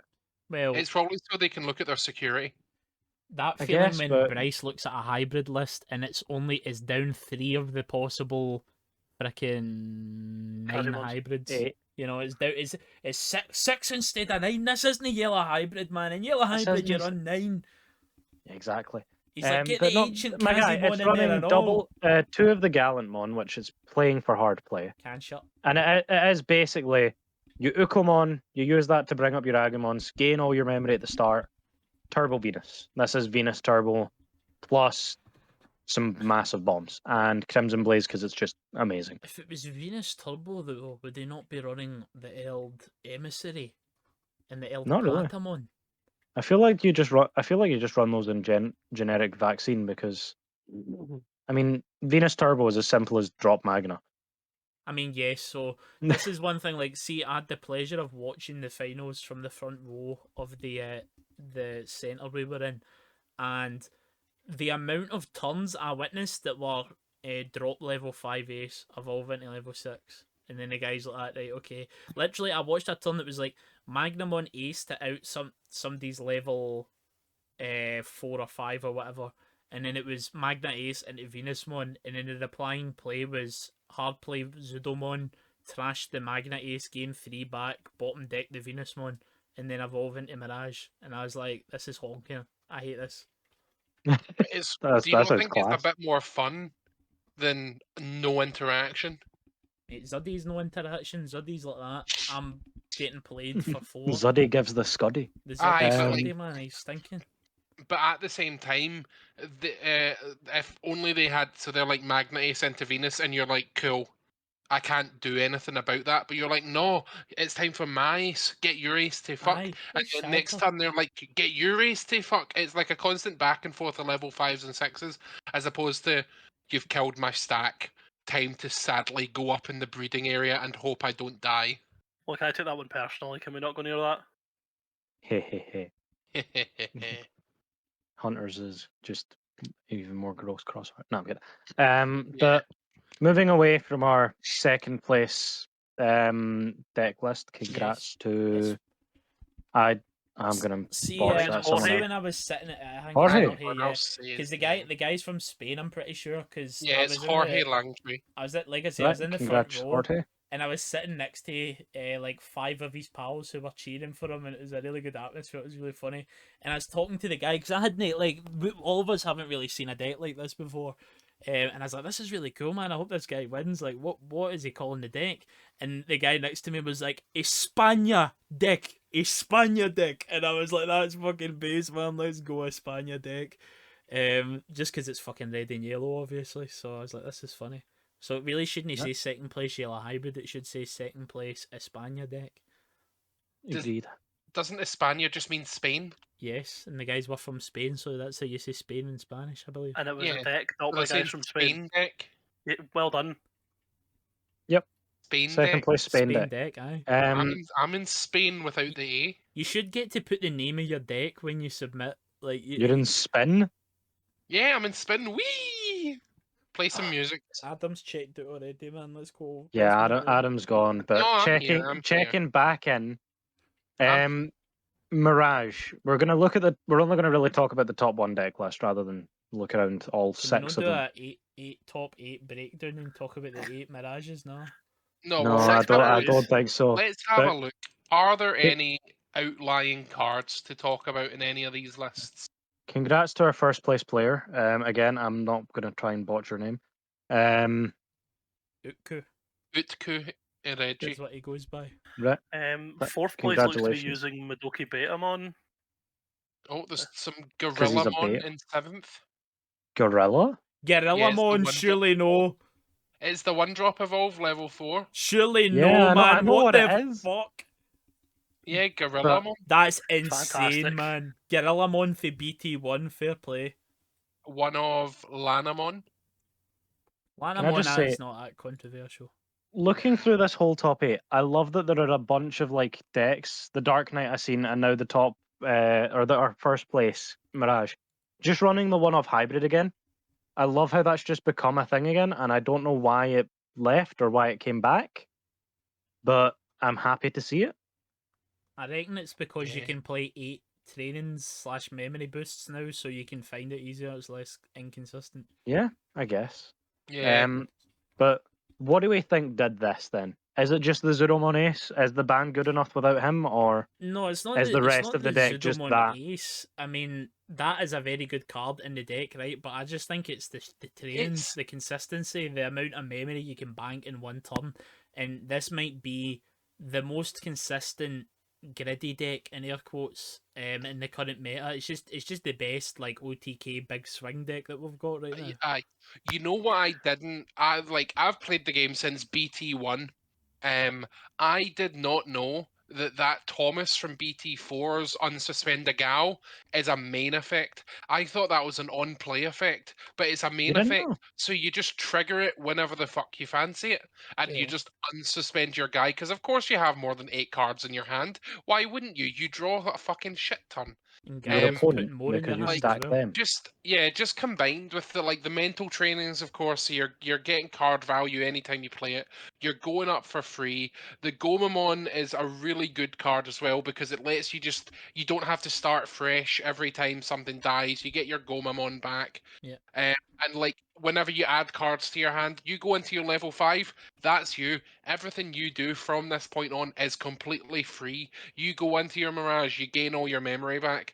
And then if they've once you burst mode, and there was a ruling that came up in the finals match that we can talk about regarding burst mode, but like you go into burst mode, if they've drawn a shit ton of cards, you're like no no no back to 7. So it's a bit of hand control as well. Like it's just an all around solid deck. I think the other thing with it is the BT11 Mirage itself Yeah. punishes you for playing the game like every deck is doing at the moment. You know, as soon as you add a card to your hand, you lose memory. Yeah. And with the excess of memory boosts and trainings, you know, you've got tamers that are searching, you've got rookies that search on play. With all these effects that say draw, search, reveal, you know, you are continually fueling it to the point where even if you start on 4 memory or start with a memory setter, placing a training is immediately going to pass turn back. So if they get Mirage out fast enough, you are punished for trying to set up. Yeah. I think it's one of the problems that probably Luga came across, where they go, "Oh yeah, I want to use this effect to add. Cool, you've added this card to hand. Let me take memory off of you." It's Like where honky. they're constantly losing value as a result of it, so they can't set up at the speed they usually do. Because let's be honest, Mirage is going to pick up faster than Fenrir will. Yeah, it's also like really annoying because a lot of these, it's not even just like your trainings and your option cards and stuff. A lot of decks have got an egg that forcibly makes you draw. So like if you're red hybrid, you swing into the stack, or you had to draw there, mate. I gain my 2 back.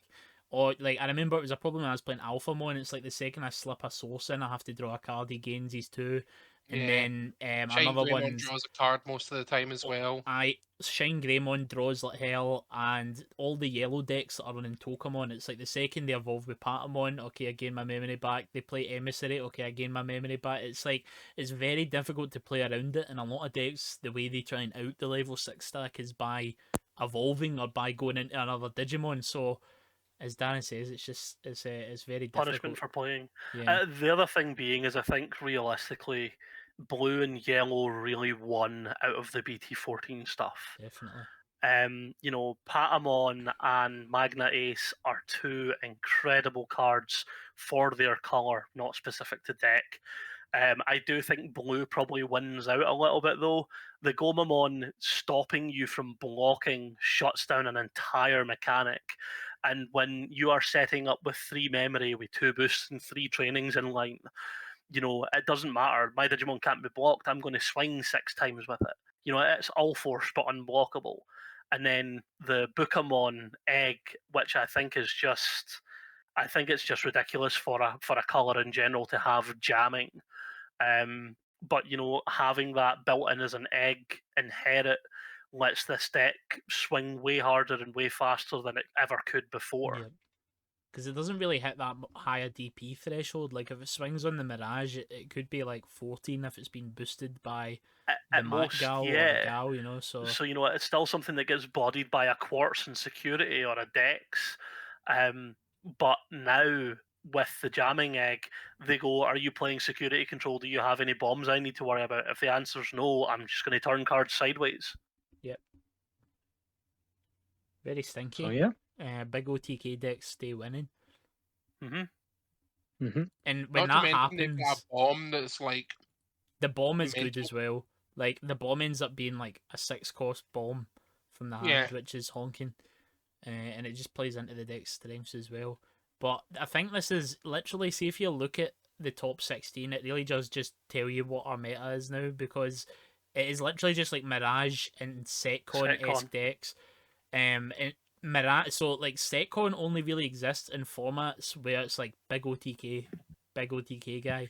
It does creep into everything, but you know what is everybody trying to play at the minute? It's like Mirage or Fenrir or you know something Greymon like, so or Shine Grey, so it just beats all these decks out. So sadly it's like It's almost like a necessary evil in the format whenever these big griddy decks take over. The Setcon We scumbags love come being back. the necessary evil. I Rise mean, up, kings. the thing is, realistically, in the end up here, it didn't matter. You know, yeah, okay, there was 5 Setcon in top 32. Really, not a single one of them made top 8. Yeah, it is kind of crazy to think about, right? Because surely to gods, if you think about what Mirage does, surely to God it does just die to Setcon. I mean, the thing is, probably not. You know, you look at the TK Tamer, where the TK Tamer on play adds a card to hand. That's Mirage gaining memory. You know, you've got a bunch of different effects that are adding from security to hand rather than adding from deck, but that'll still trigger Mirage, right? Yeah. It just says when a card is added to your opponent's hand. So the security control stuff going, I am going to, you know, I'm going to pick this card up. It just generates value for them. I am clearly wrong in my assessment based on the results we've got here. But in my opinion, like, I don't understand how Mirage can win if it makes one stack and the stack dies. Like, I feel like you have to do double stack it- patter, or I don't think it does just make one stack is the problem. I mean, it I should. think it can. Well, you can just go, oh, I've made it to my level 5 in raising. Raise, Digivolve, gain umpteen memory, and then you just throw down the rookie. The rookie will die. If your stack dies, you get the Gomamon out. But are they then outing the Gomamon again? Probably not. And if To you be do get honest, the Johnny. if you get the Gomamon out, you've got the trainings ready. You've got your tamer ready to or force draws and therefore gain memory from inheritance. So you can just Maybe recreate the stack quickly. see this And is Zudomon true. Ace just Zudomon Ace definitely helps a lot. I feel like if they, it's just weird, right? I mean, I hate talking about these semantic situations when you're playing decks because both parties always end up just using the optimal scenario. Like, but then I've got Gomamon in the stack, and then they can't out it, and then I just go up the line again because I've no popped any of my memory boosts or trainings, obviously.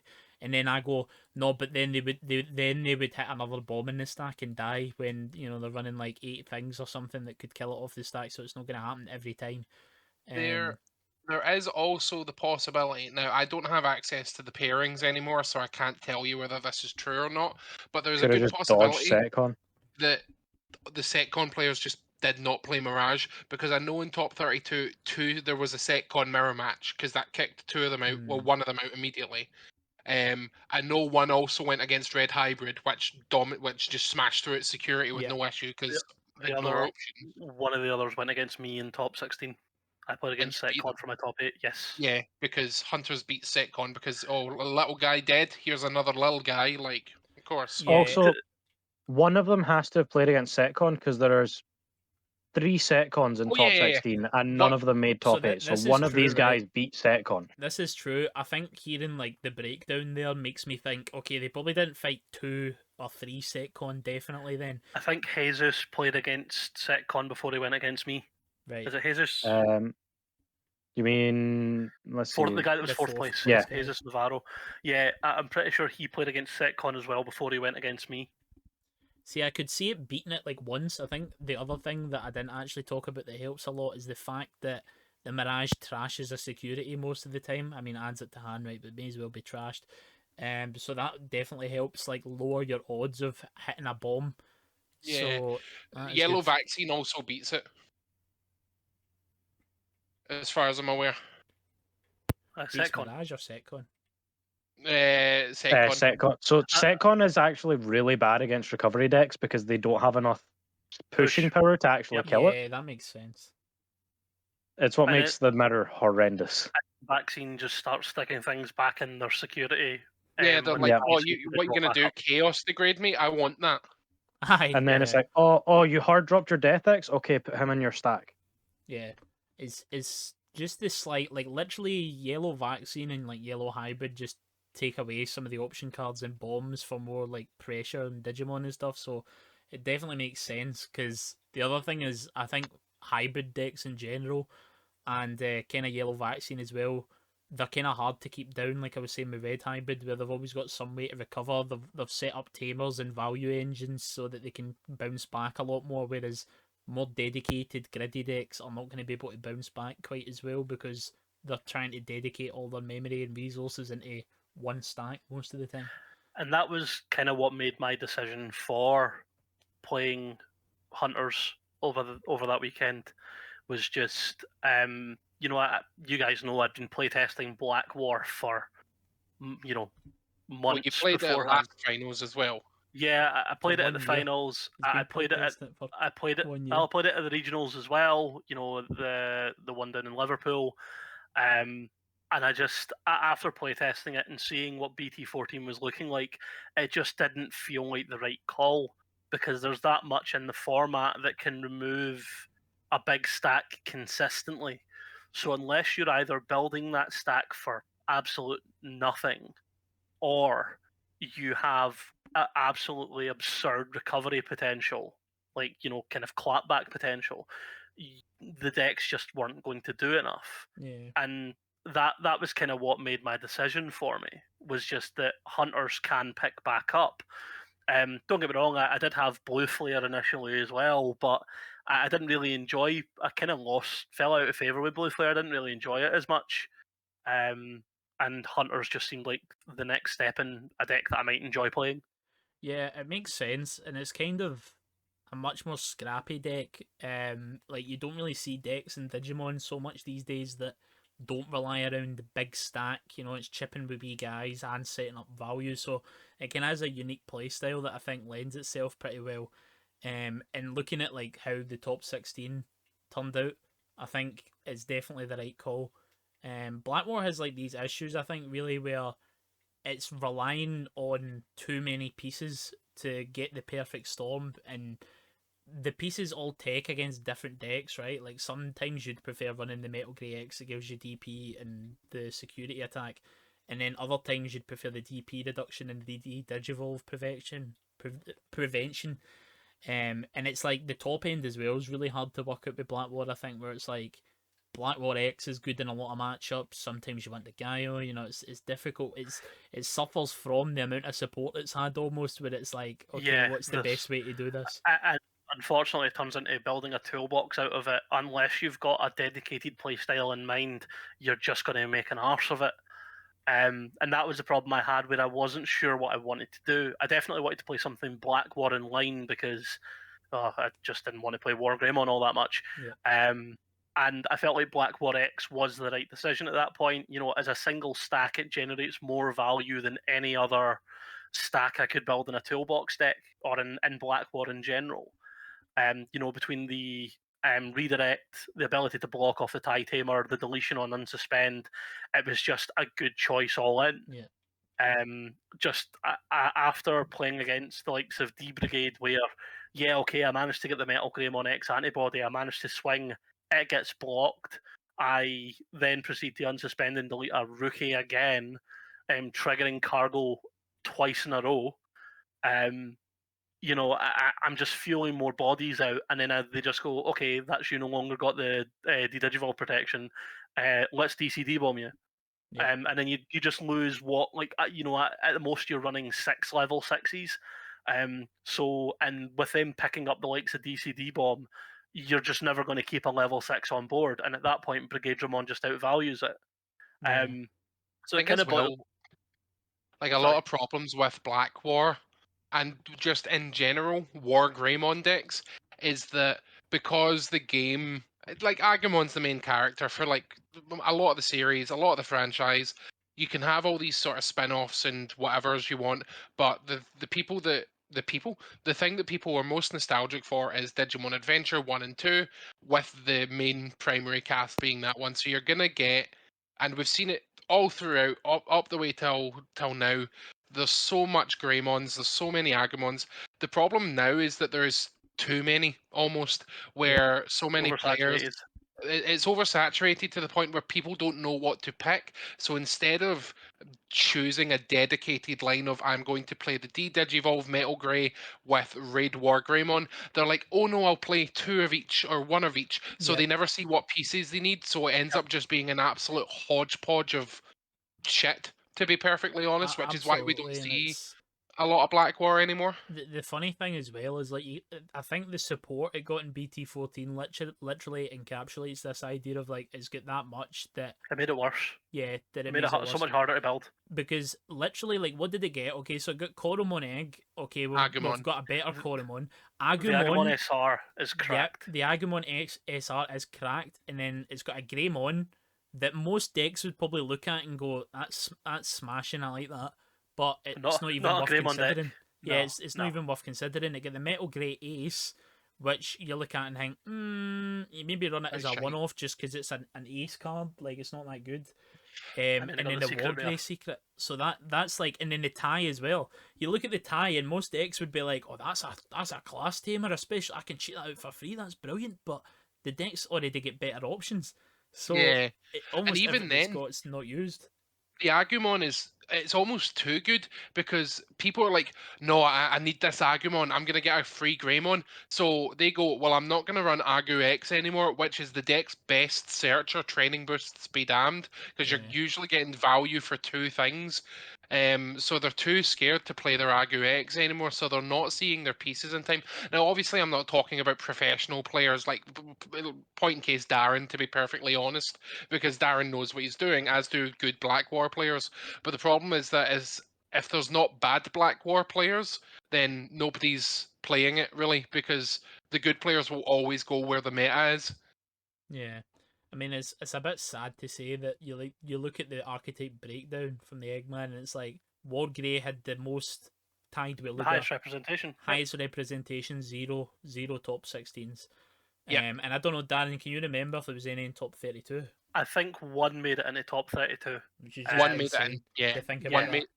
It was a And Wargrey toolbox, and if I remember correctly, obviously no slander to the guy. Top 32 is fantastic, but it was a lot of it was like two Wargrey, two Secret Wargrey, two Black Wargrey X, like a lot of just little bits and bobs here and there, which is what I'm talking about. Mm-hmm. and like, but I've been drafting the list for BT14 for Black War, and Yellow Vaccine puts the fear in me because I have a level 6 that I've spent 2-3 turns building, and they can take And it they go out with one Kibu level and 4. Jimon. Yeah, that I've digivolved into for +1 memory. And you just go, well, it's kind of dead at that point. To the point where I ended up throwing in a couple of extra secret rare Wargrey as an option to go, right, you've got rid of my guy, but you've got something with 10k or higher on board, so I can't just go straight into the secret rare. Yeah. Because that's the only available backup plan for Black War. Because if I lose my stack, then that's it done, really. And it's more just okay, I'm going to clap back on what you've removed, and I just need to hope that you have no recovery. And I didn't like that. I didn't like being put in that situation. I would rather be at a point where what I'm playing is like how well I play is determined on my abilities. It's not based on limitations of the deck as such. Yeah. And the problem I had was Black War, I felt was just not going to compete to the right level in this tournament. To be fair, I didn't think Hunters was going to do as well as it did. But I thought it had a better shot than Black War. And that turned out to be the case. I played against 3 Wargreymon Toolbox or Black Wars throughout the 9 rounds in day 1. So a third of my matches were Wargrey, and I beat every single one of them. Yeah. I didn't like the thing is though, I can't remember if we did finals predictions or not, but like just internally when I was preparing for the event, because as a judge what I'll do is I'll always go in and research the top decks, make sure I know what they do fairly well, not all of them, and I'm ashamed to say I didn't look at Hunters, to be perfectly honest, because I didn't really consider it to No, be the a top reason deck. why, Adam, is because it's You been and me out both. for a while, so you already knew, right, what it did. Yeah, of course, yeah. So I was prepping for Black War, I was prepping for Fenrilugamon, that sort of stuff. So like when I started to see Mirage Galgamon topping, I'm sitting there like, why the fuck is this topping? And then I say this all the time, and I said it to you, Darren, especially. It's not the deck; it's the pilot. Because you are a very good card game player. I genuinely think, and it's same for you, Cobb, same for you, Bryce. If you pick up a deck, you can play it to a competitive level fairly quickly.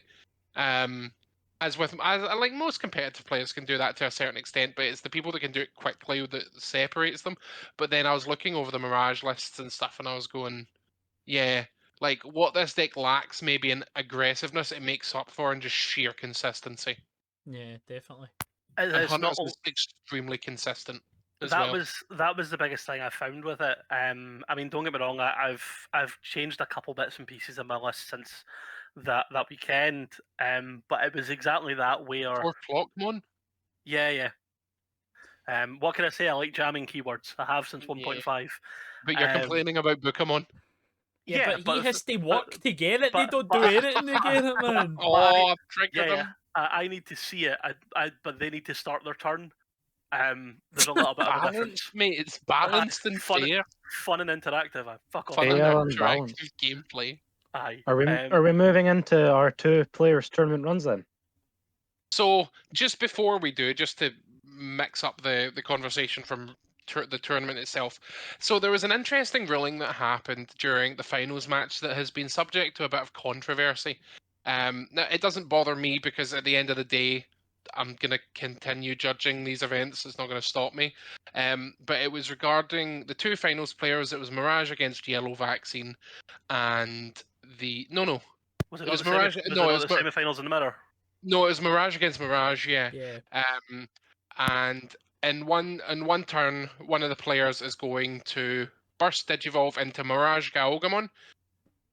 So the exact sequence of events as shown on stream and as retold by players is the player Digivolved into Mirage Gaogamon, drew for Digivolving, and then tried to return Thomas to hand. And his opponent now, again, I'm very much trying to keep the conversation clean. It's not about the players, it's about the actual sequencing of the events and stuff like that. But his opponent called him on it and said, you can't, you're not burst digivolving because digivolving and drawing for digivolve signals the end of the digivolution process, which is correct, it is. Yep. And a judge was called and they came and got me because a head judge appeal, that sort of thing. And the ruling that I made was because he drew for Digivolution, that does signal the end of the Digivolution process, and he had to pay the 5 memory for it, which passed turnover and lost him the game, which is unfortunate. And and no matter what the situation is, that's the ruling that would have been given anyway. It doesn't matter that it hands him the game. I would have given the same ruling in turn 1 of game 1 as well, if that had somehow been a thing. But it's interesting to hear it from the more player's point of view, because obviously sequencing is an incredibly important thing.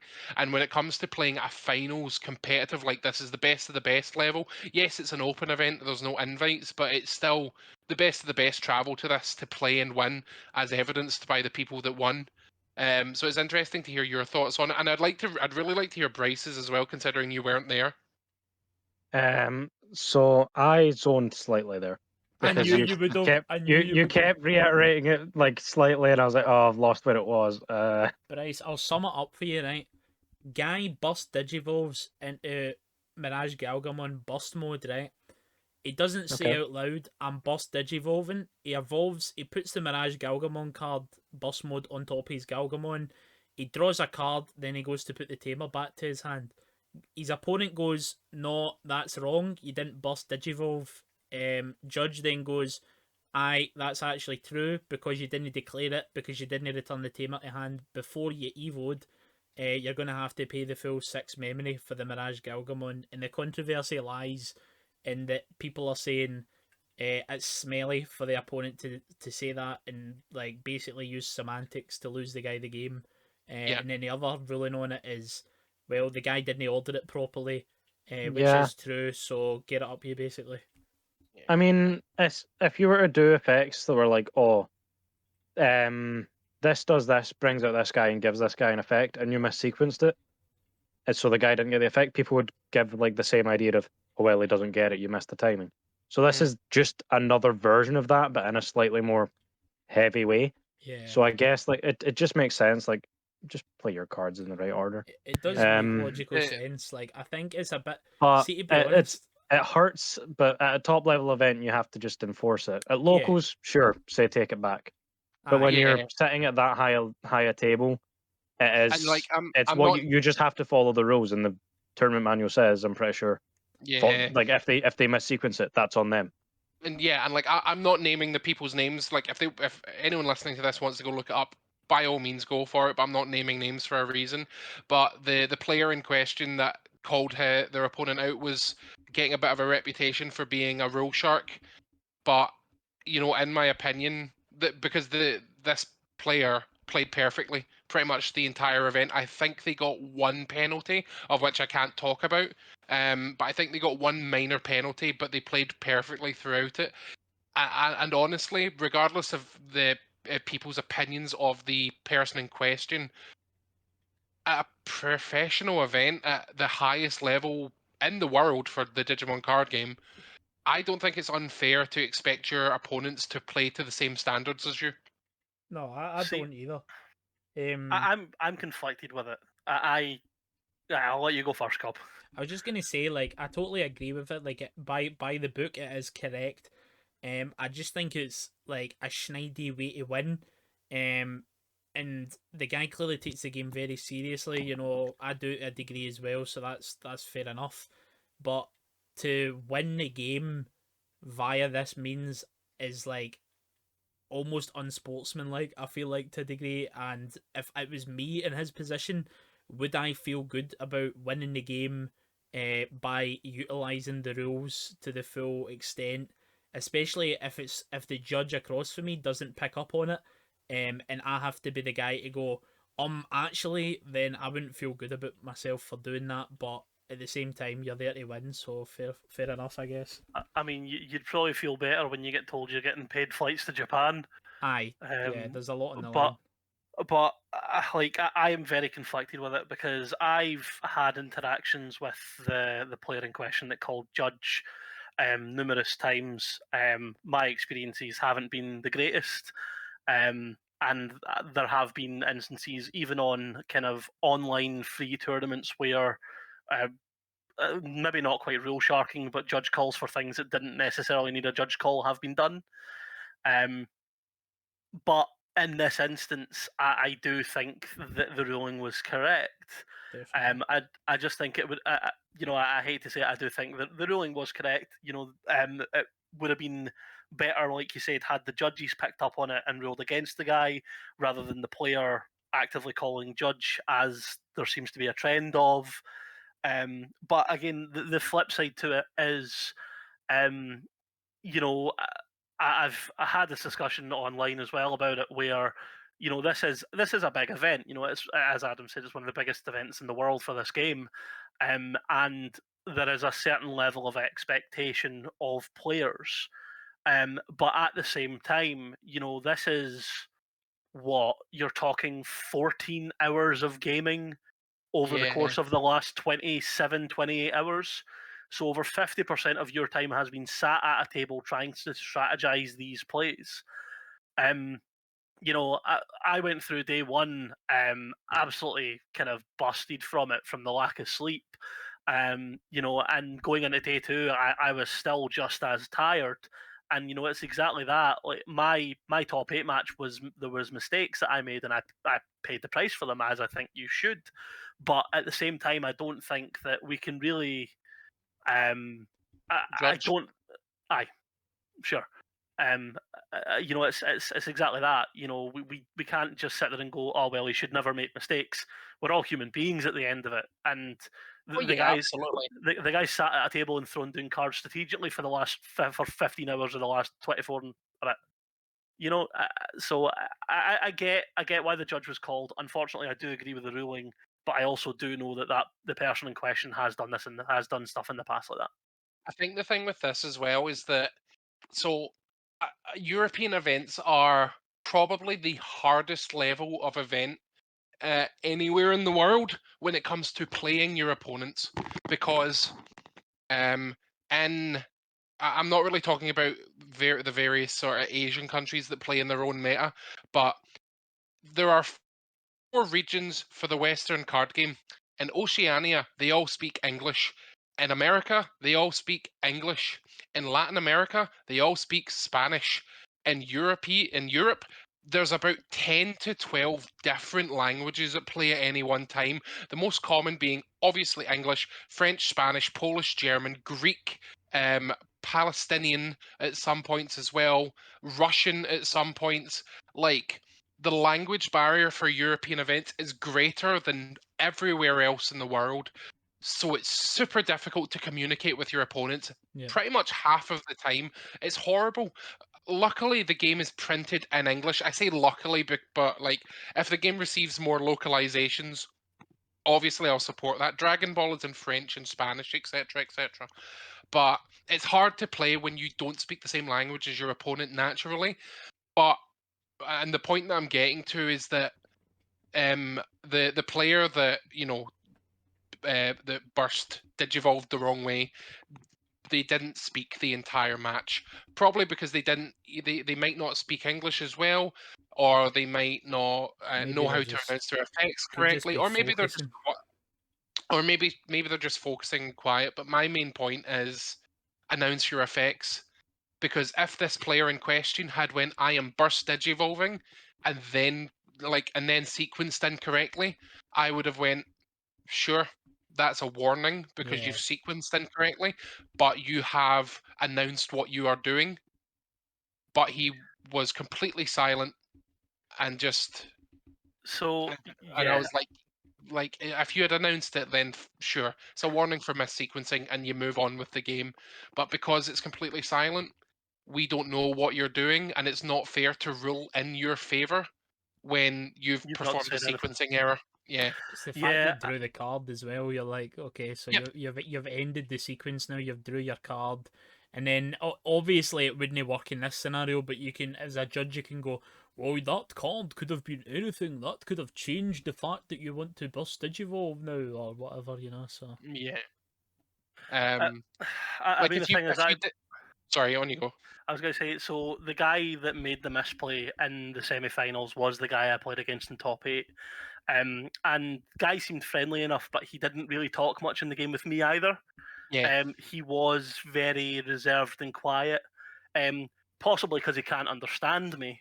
As soon as I go south Who of the border, can't? yeah, I mean, you go south of the border, and all of a sudden nobody can understand me. So I get it, but clearly he wasn't very communicative over any of his matches. Yeah, and like I'm not trying to like if you know English on top of your mother language, fucking good on you. I can barely speak English. I know one language, and like well, I know Scots, but that doesn't count. And like a little bit of German. And That's a bit it. of English. If you and a bit of English. If you speak English and multiple languages, fucking get in there. That's amazing. Better than most English people, to be perfectly honest with you. But yeah, like announcing your effects is super key. Like it's when I sit down at locals and stuff like that. If I don't know the person, I'm gonna say, look, how familiar are you with the card game? If you don't know these effects, I need to announce them to you so there's no doubt. If you know the game, I'm just gonna be like, yeah, burst digivolve. Because if the rule sharking was, oh, do you digivolve and then return the tamer, or do you return the tamer and then digivolve? Technically, you reveal the card in your hand, take the tamer back, and then you digivolve. That's the correct sequencing. But ultimately, if it's digivolve then return or return then digivolve, that's fine because it's the same sort of sequence at the end of the day. If that had been called on it, like if that had been the reason I got called over, I would have probably I would have deliberated whether or not to give a penalty for that because that is unsportsmanlike conduct in my opinion. But it never happened, obviously. I mean, But yeah. if the boy's asking that sort of question in the mirror, then we have some concerns. Yes, that is true. It was a mirror match, which is the important thing to note. But when the opponent burst digivolved themselves earlier on in the match, they sequenced it perfectly. So again, it calls into the question of if I'm playing at such a perfect level, why can't my opponent? That sort of thing. So just like the points to note here, basically, guys, is see if you're in top 16 at a finals and you're going to bust Evo, say, I am bust evolving right now. Put the card down on the table. I am declaring bust evolution. Slam the card on the table and And then scream burst. you get a cheeky wee warning for being you. You would give me a warning for I bloody mean, breathing air, I'd man. DQ you for breathing air, man. You'd look at my I mean, sleeves and go, "Nah, mate, get these back." I go, "Hold on a minute, what's wrong with them? Get them the back." last 3 months, every other message I've had for you, Adam, is DQ. So Yeah, it's yeah, because you're being cheeky. I It's mean, funny. you shouldn't have set me up for half of these. Then it would never happen in the first place.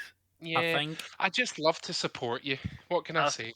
Absolutely. the vast majority of laugh reacts I give out to that group chat, the Glasgow Digimon group chat, is fucking Adam interacting with Darren in some way, I would say.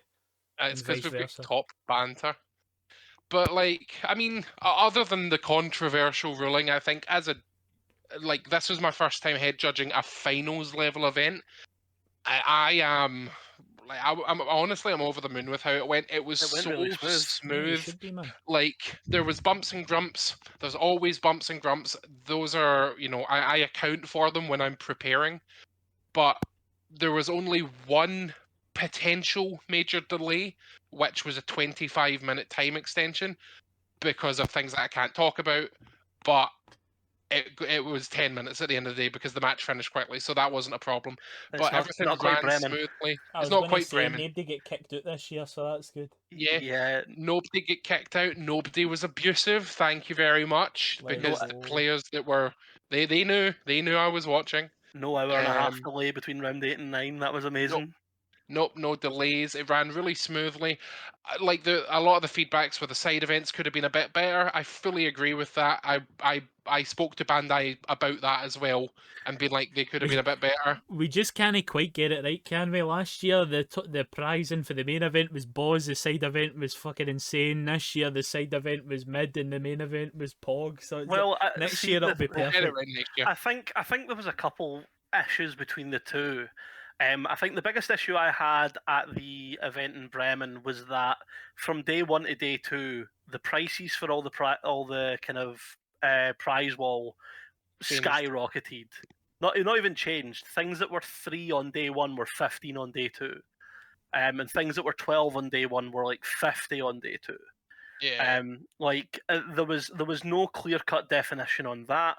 They changed the timings on the events so you couldn't play the two big events one after the other. They changed the pricing of it all as well, because they said they'd made a mistake. That I don't think was great. I think this event, the main event, the pricing was absolutely fantastic. Comparing So it to good. Bremen, comparing it to Bremen, where Cobb and I were, what was it, 43rd and 47th? Yeah. And top there 30. was, and we got some of the worst regional packs I've ever seen. They would have been great about 6 sets prior. No, even mate. No, even half the cards weren't even playable on release. They weren't even playable on BT7. So the packs were absolutely garbage. The event pack was just an alt art version of the same crap in the regional packs. And then, there was absolutely hee-haw for after 128 for down to 32. Now, don't get me wrong, it was the same here, but at least the actual packs and pricing for top 256, top 128 were substantial. Even coming in top 128, you were walking away with 12 tamer packs and like 14 event packs. Yeah, they stacked the pricing. It was incredible. I think the biggest issue on day 2 was really the fact that they massively opened up the teams event. Yeah, that's true.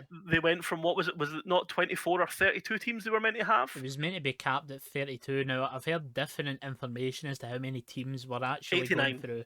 Yeah, I've heard 89. I've heard people saying 60s. I've heard some people saying, no, that's not true. It was 39 and stuff like that. No, there was hundreds of players there. It had to at least be 80s, I think.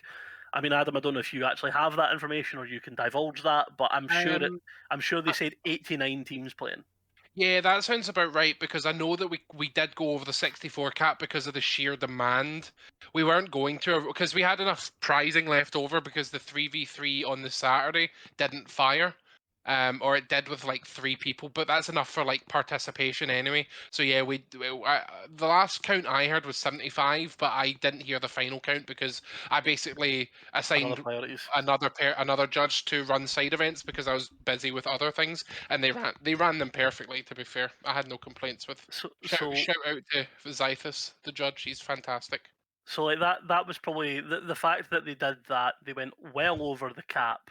I don't think the prizing update No. to it really accommodated for the sheer increase in scale.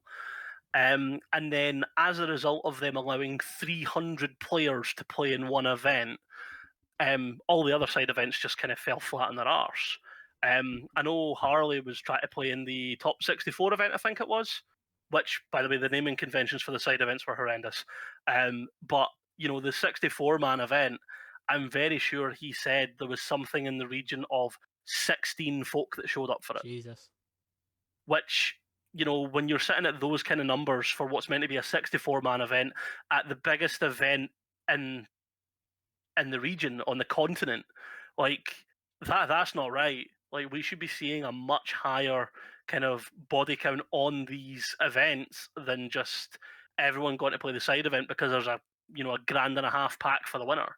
Yeah, it's kind of Yeah. crazy, man. Like, I think it is hard for the team to get it right. To be fair, I feel like there's always going to be issues, but it's like it is a real feels bad, man, when you're in a tournament that's meant to have 32 different teams and then it goes to 89. So your chances of getting the prizing goes right the way down, but then the Through the prizing floor. that you do get, because like my team at Emma and Gilbert, we got 11th, and we were like, I was like, oh, that's cool, man, we got 11th. But when you think it in the grand scheme of things, if there was only 32 teams, I mean, it's not exactly going to be a replication of that, right? But that's like, top 8th instead of what would we have got for top 8th out of Well, you 32 teams instead Well, of you think about it, 89? there was about a third of the number. If there was about a third of the number, then realistically, you'd probably be talking top 4. Yeah, potentially. So, I'm gonna say that I'd get top 4 definitely. Confirmed, guaranteed top 4 in the event Easy. that the numbers didn't go up. Easy. Yeah, Easy, so mate. like I got a lot of feedback as well from like various players. Like I met so many people. Like everyone was so nice and so kind, and it's such a good community of like people that even like maybe even see each other once or twice a year at these bigger events. So it's just great to see the turnout. We did hit cap. We didn't On God. play with we didn't play with cap because On God. some people's flights got cancelled, all that sort of stuff. But we hit 512.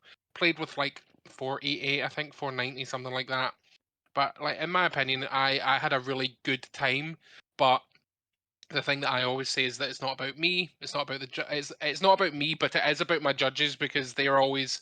I want them to have a good time as well because obviously they're giving up playing to judge, and the game can't run without judges, and there's always going to be people that want to judge, but good judges are usually good competitive players as well, Yeah. so they're giving up that chance. So it's all about my judges having fun, and it's all about my players having fun as well. So it's good. It's good that we got so much good feedback about it. But like in terms of the actual event, let's talk tournament ones. We'll start off with Cobb first of all because you placed in top 128. Yeah, not bad. Probably, I mean, it's finals, obviously, right? But I'm not entirely sure if I'm convinced that the quality of players actually goes up that much at finals or not. So I've had like in the past, I've had a couple of top 16s. I've had plenty of top 32s. So I got 124th, which is it's not a terrible result, but for me, it's like I feel like I could have done a lot better, and I should have done a lot better. Initially I put that down to like I just didn't test enough, but then you see like Darren coming in with bloody not cross hearts, hunters, other cross heart, and getting top 8. I think Darren and me have got a similar skill level. No try to toot my own horn or anything. But I mean, the placings show exactly that, mate. Absolutely. aye, just from like not previous placings show it. This one Oh, you doesn't. mean 43rd and Previous. 47th, aye? Aye, 43rd, 47th, and then I've had some results where I've done better than you and stuff like that. So we're a bit roundabout with each other, I'd say. But so aye, anyway, 124th. I'm not that happy with it. My record was 531. Honestly, I could even be wrong. It could be up one here, down one here. I'm not entirely sure. But the run went as follows. This is a rough estimate as to what I had because I can't remember the exact order of how things went. So my first game of the day was against a blue flare player. You would initially think that's a really hard matchup for D Brigade, but the version I was running was on 3 Quartzmon, and it's all about just climb into that Quartzmon to set up lethal and lock them out of the board, because I think one issue the deck does have is it's like it gets to Brigadramon and it's like, right, okay, what now?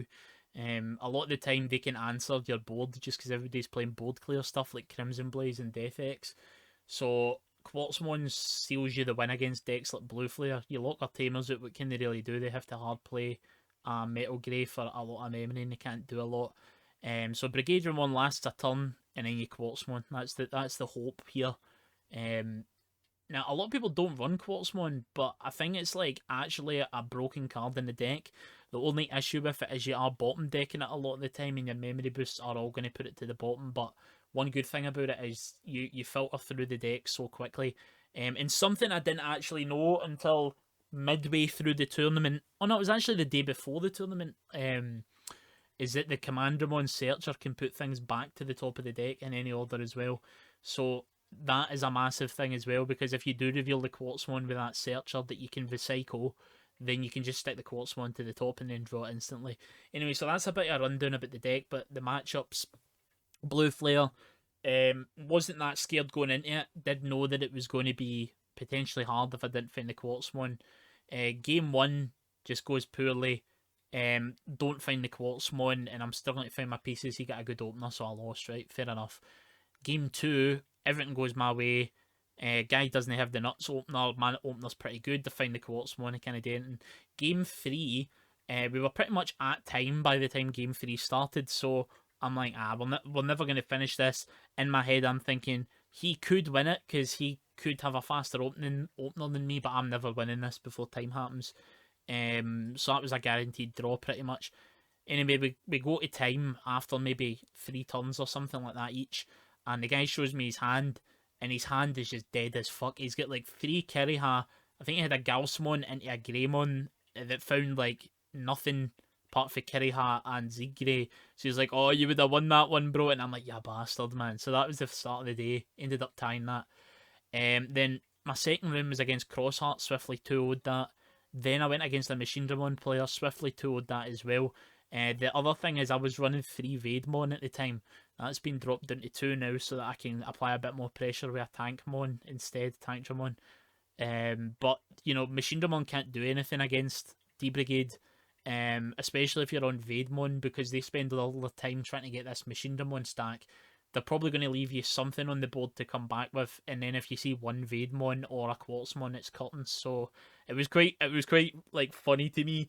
The guy was like setting up his Machine Dramon, he had like 3 blocks, and he's like, "Oh, I might be able to win now because I've got." I think I only had like 1 extra swing or something like that for lethal, and I'm just like, I'm not even playing with this, mate. Vaidmon, scoop him up. So that was good. Then round 4 was against Yellow Vaccine. We had some good back and forth games. Quartzmon did work again. And this is another reason why I run it, because I think all your hardest matchups with D-Brigade get solved by having a Quartzmon. Like the amount of value you get from Quartzmon into Yellow Hybrid or Yellow Vaccine is insane, because they do have so many tamers on the board. You can out any of their stacks and you can just suspend everything, and then they don't have that great a way to out it, because if they do out it with a big 8 cost option, then you've got a lot to play with. And the Quartzmon's going to chip away a lot of security because of the board.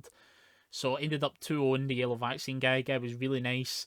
The first game was a bit of back and forth, right? But the second game he just bricked and didn't have anything. Then, so at that point I was 3-0-1, feeling really good. Then I went against, I'm not sure if the order on this is correct, right? But I went against this Shine Greymon player anyway. Game 1 went really well. Like literally, all I'm doing is chilling, letting him set up, and then I go Vaidmon out. He's level 6. He tries to come back into the game, and then I Quartzmon his Marcus is down to stop him from getting back into the game again. Game 2 was pretty close, back and forth. Could have been anybody's game really, but I couldn't draw Quartzmon. Like I did out his 6 with the Vaidmon Brigadramon play. It was going really well, and there was about 2 or 3 turns where he's clawing back, and I'm saying if I draw Quartzmon, he just loses instantly, but I didn't find it, so I ended up losing that one. Now the third game goes to time, and the guy starts saying to me like, "Listen, bro, like we have to play fast. I really want to like win. Basically, I don't want another draw." And I'm saying, right, that's fine, mate, no problem. My third game, my hand was so bad, man. I had nothing to think about. I'm doing my turns pretty quickly, and the guy's going, hurry up, hurry up, hurry up, please, Bill, please, hurry up. I don't even think he was saying please, right? I think he was just saying, please, like, play faster, play faster. And I'm like, right, no worries. So I'm trying to speed up my play. And we go to time, basically. Like, I had no chance of winning this game.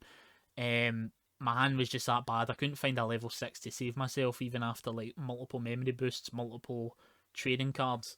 And the guy's like got me beat, but there's a judge watching us, and he'd been watching us for the last like 2 rounds, or 2 turns even. And the guy's got lethal on the board. As long as my security's clean, he's like, yeah, I win.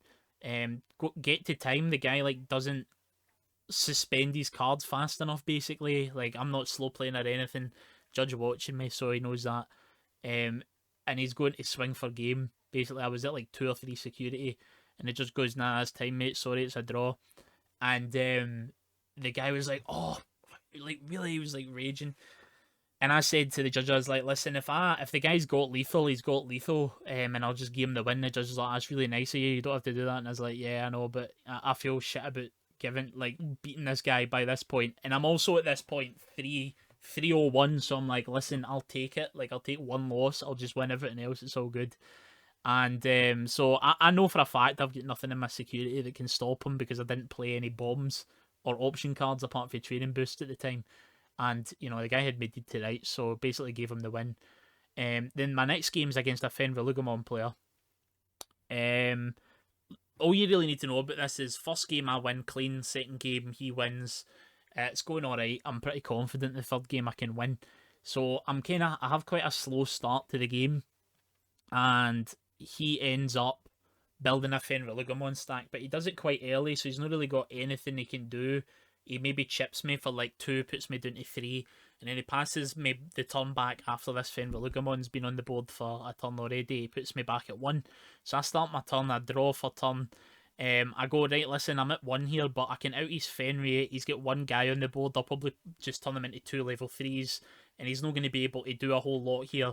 But it's all good. So I raise my Digimon, I get ready to evolve into Vademon, reveal his top 3 cards, and then I say, hold on a minute, mate, it shouldn't be my turn, you've put me to 1 here. He goes, oh, right, well, do we just play on, or like, what do we do? I say, nah, let's just call the judge over. So the judge comes over, explain the situation to him. I've raised, evolved into Vademon, revealed his top 3, tell him this shouldn't have happened, because Fenrir Lugomon makes it so you can't start the opponent's turn till they're at 3 memory. And he says, right, that's fine, we'll reverse the game state. So put Vademon back into your hand, and then what I'm going to do is I'm going to take a card out your hand for the draw for turn, because that could have been any of the cards in your hand. I know it was my second copy of Quartzmon, because I didn't actually shuffle my hand or anything, but the judge doesn't, that's fair. So he says, we'll take this 1 card out your hand, put it at the bottom of your deck, and then we will go back to his turn, we'll rewind to the game state, and we'll play from there, right, and see what he would have done to put you 3. So I go, right, no worries, that's fine.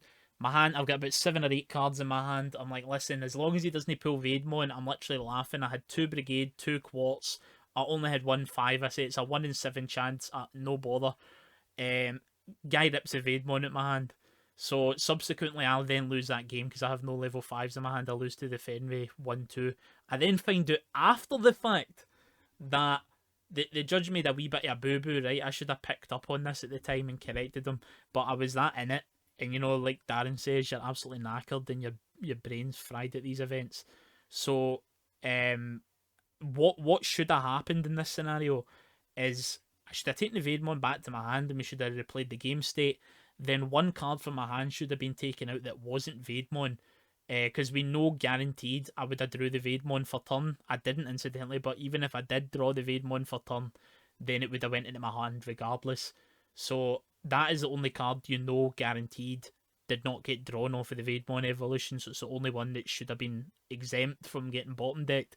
I didn't realise this until hours after the play, so it feels really bad to know that I like lost this game just down to the fact that I called a judge and I didn't pick up on like the semantics of the ruling basically. So that's a real feels bad, man, to lose that one.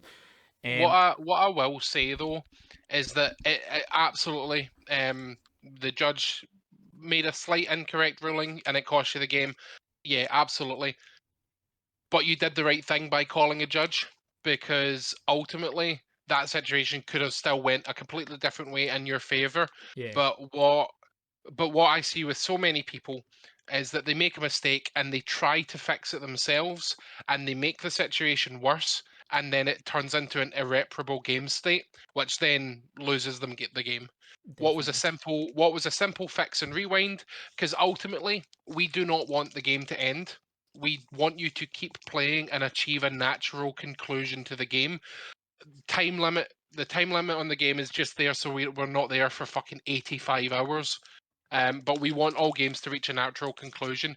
Use not calling a judge there could have had a far greater impact, because he could have just decided at some point and go, oh wait, no, actually, I don't like Yeah, that because you done all that. Now, ultimately, it would have been his penalty because it's his effect.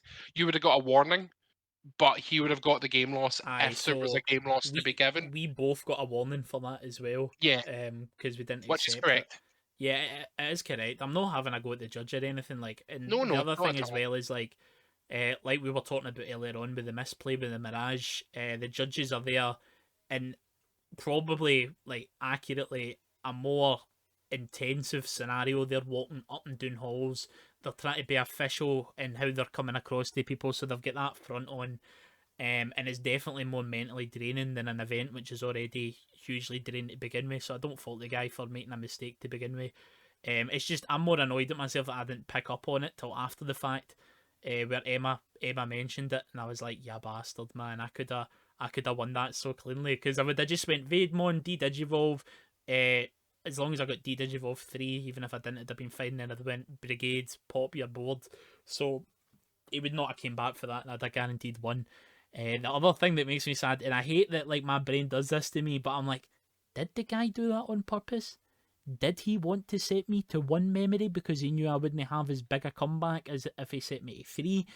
I wasn't even thinking that at the time. The only thing that did make me think that is like when you start replaying things back in your head and you're like, the guy afterwards was quite schneedy. How he was like, I was like, oh, so that's I went, oh man, that's literally lost me the game calling that judge over.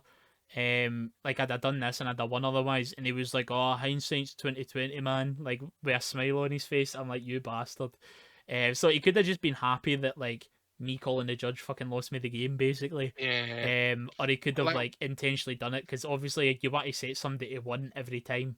yeah. So What I will say though is playing Fenry, like the memory mechanic system is obviously the one of the most integral part of the game. Not passing turn on one memory, it takes a long time to get used to, and the deck this has is not been true. out that long. The amount of times that I've set my opponent to one and went cool end of turn effects and tried to kill something with Hell Lugar, only for them to be like, it's still your turn, and I'm like, Aye. oh fuck, so it is. Like it takes a while to get that out of your head.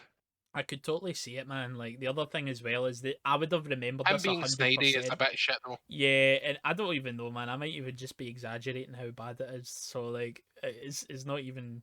Yeah, I can't even 100% guarantee that, but it's just like hindsight. As the guy said to me, hindsight is 2020, and I'm like, the one thing in my head. I'm glad you said what you did, Adam, because one thing in my head is I'm just no fucking calling that judge next time. But the right reaction is, um, I now know where that went wrong, so I'm kind of seeing it as like a learning point. Next time I go to a tournament, I won't let this happen to me.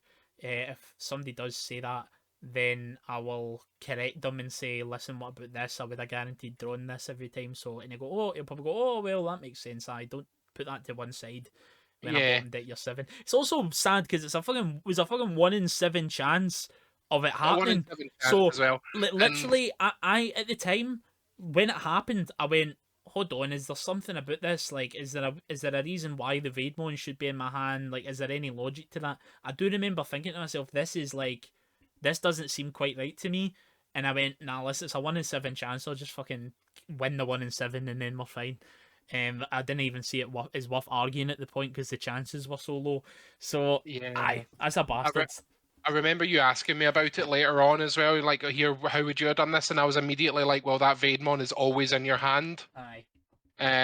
'Cause, like I would have picked up on that, and if you'd appealed it, I would have picked up on it then. But again, not to be the snidey person, but hindsight's 2020. Like it is what it Absolutely, is. absolutely. But I've learned for next time. And then overall, like the run as I say, it went 5-3-1. I'll not go into much detail about the rest of it because I've been talking for fucking ages here. But I mean, if we're talking about our runs, we're talking about our runs, right? But at that point, I was like tilted. I was like, the chances of me actually winning here are very slim. So I went into a Royal Knights matchup, ended 1-2. Like literally, I don't know what to do in that matchup, man. I hadn't tested it or anything. And literally, like first game, I'm just swinging with guys, making guys, and swinging with guys, and I win. Played through a Defex, by the way, fair play to me. And then second game, I lost. And then the third game, I remember losing because I opened the game and I'm like trying to build my brigade. I've no found any of the 5s or any of the 6s, so I'm not making my brigade. He turn 1 goes Magnum on. I'm like, you bastard, I can't chip. Because I'm just thinking at this point, I'm just going to start swinging and chipping and try to put pressure on instead of making a giant guy because I've not got the pieces or memory boosts or anything. So I'm just playing guys on the board and I'm going to swing. First turn I can't do that because he opens Magnum on, they go to the opener, fair enough. Second turn he opens Magnum on, and all I had to do that turn incidentally was play more Commandamon onto the board. So the third turn I'm like, okay, no Magnum on, let's go, we're coming to swing. So I've got like 3 bodies, I've got like a High Commander and 2 other guys. I swing with a High Commander, play another guy, swing immediately into Crimson Blaze, and I go, okay, GG mate, basically for that point. So that was a bastard. At that point I knew I'd never make top 32. Round 8 I beat a Fenrir Lugomon 2-0, and then round 9 I played a Hunters guy from... what's the name of the guys? It's like, I want to say it's Olympus 12 or Gaia Force Gaming or something like that. They've got lovely rainbow jerseys that are really nice. So yeah, played this guy and I think we went 2-1 to wrap the day up. So squeezed in at 124th, got that juicy top 128 prizing. Wasn't salty about it. Arguably, I was actually more salty about losing last year when me and Darren get 43 and 47th. So it's like I was saltier about that because I came so close and didn't get anything for my efforts, and I resented not conceding and going to the side events. Those 80 other positions were no different in prizing for it. Yeah, I was just about to say that. It doesn't matter if you got I know it matters, but in terms of prizing, 127th or 33rd got the exact same prizing anyway, so at least you got to play side events. Aye. I did. Aye. So yeah, second day I got to play side events. That was fun anyway. We got some alright stuff. Although all my event packs were absolute arse, by the way. I'm like, who the fuck's hoovering through these and leave? I got 4 Izzy and Mimi. 4 Izzy and Mimi. Didn't pull a single. Honestly, I think I had about 24 event packs over the whole weekend. Didn't pull a single Analog Man. Didn't pull a single Heavy Mobile. I'm like, who has been hoovering through these, man? Stinking. It's too expensive anyway for me to buy Adam at the minute because they're fucking like 15 quid or something stupid. What? They're really dear. Heavy Mobile and Analog Man are extortionate. Yeah. I think I got like 18 event packs all in from the main event, and I got 1 analog and 1 mobile forward.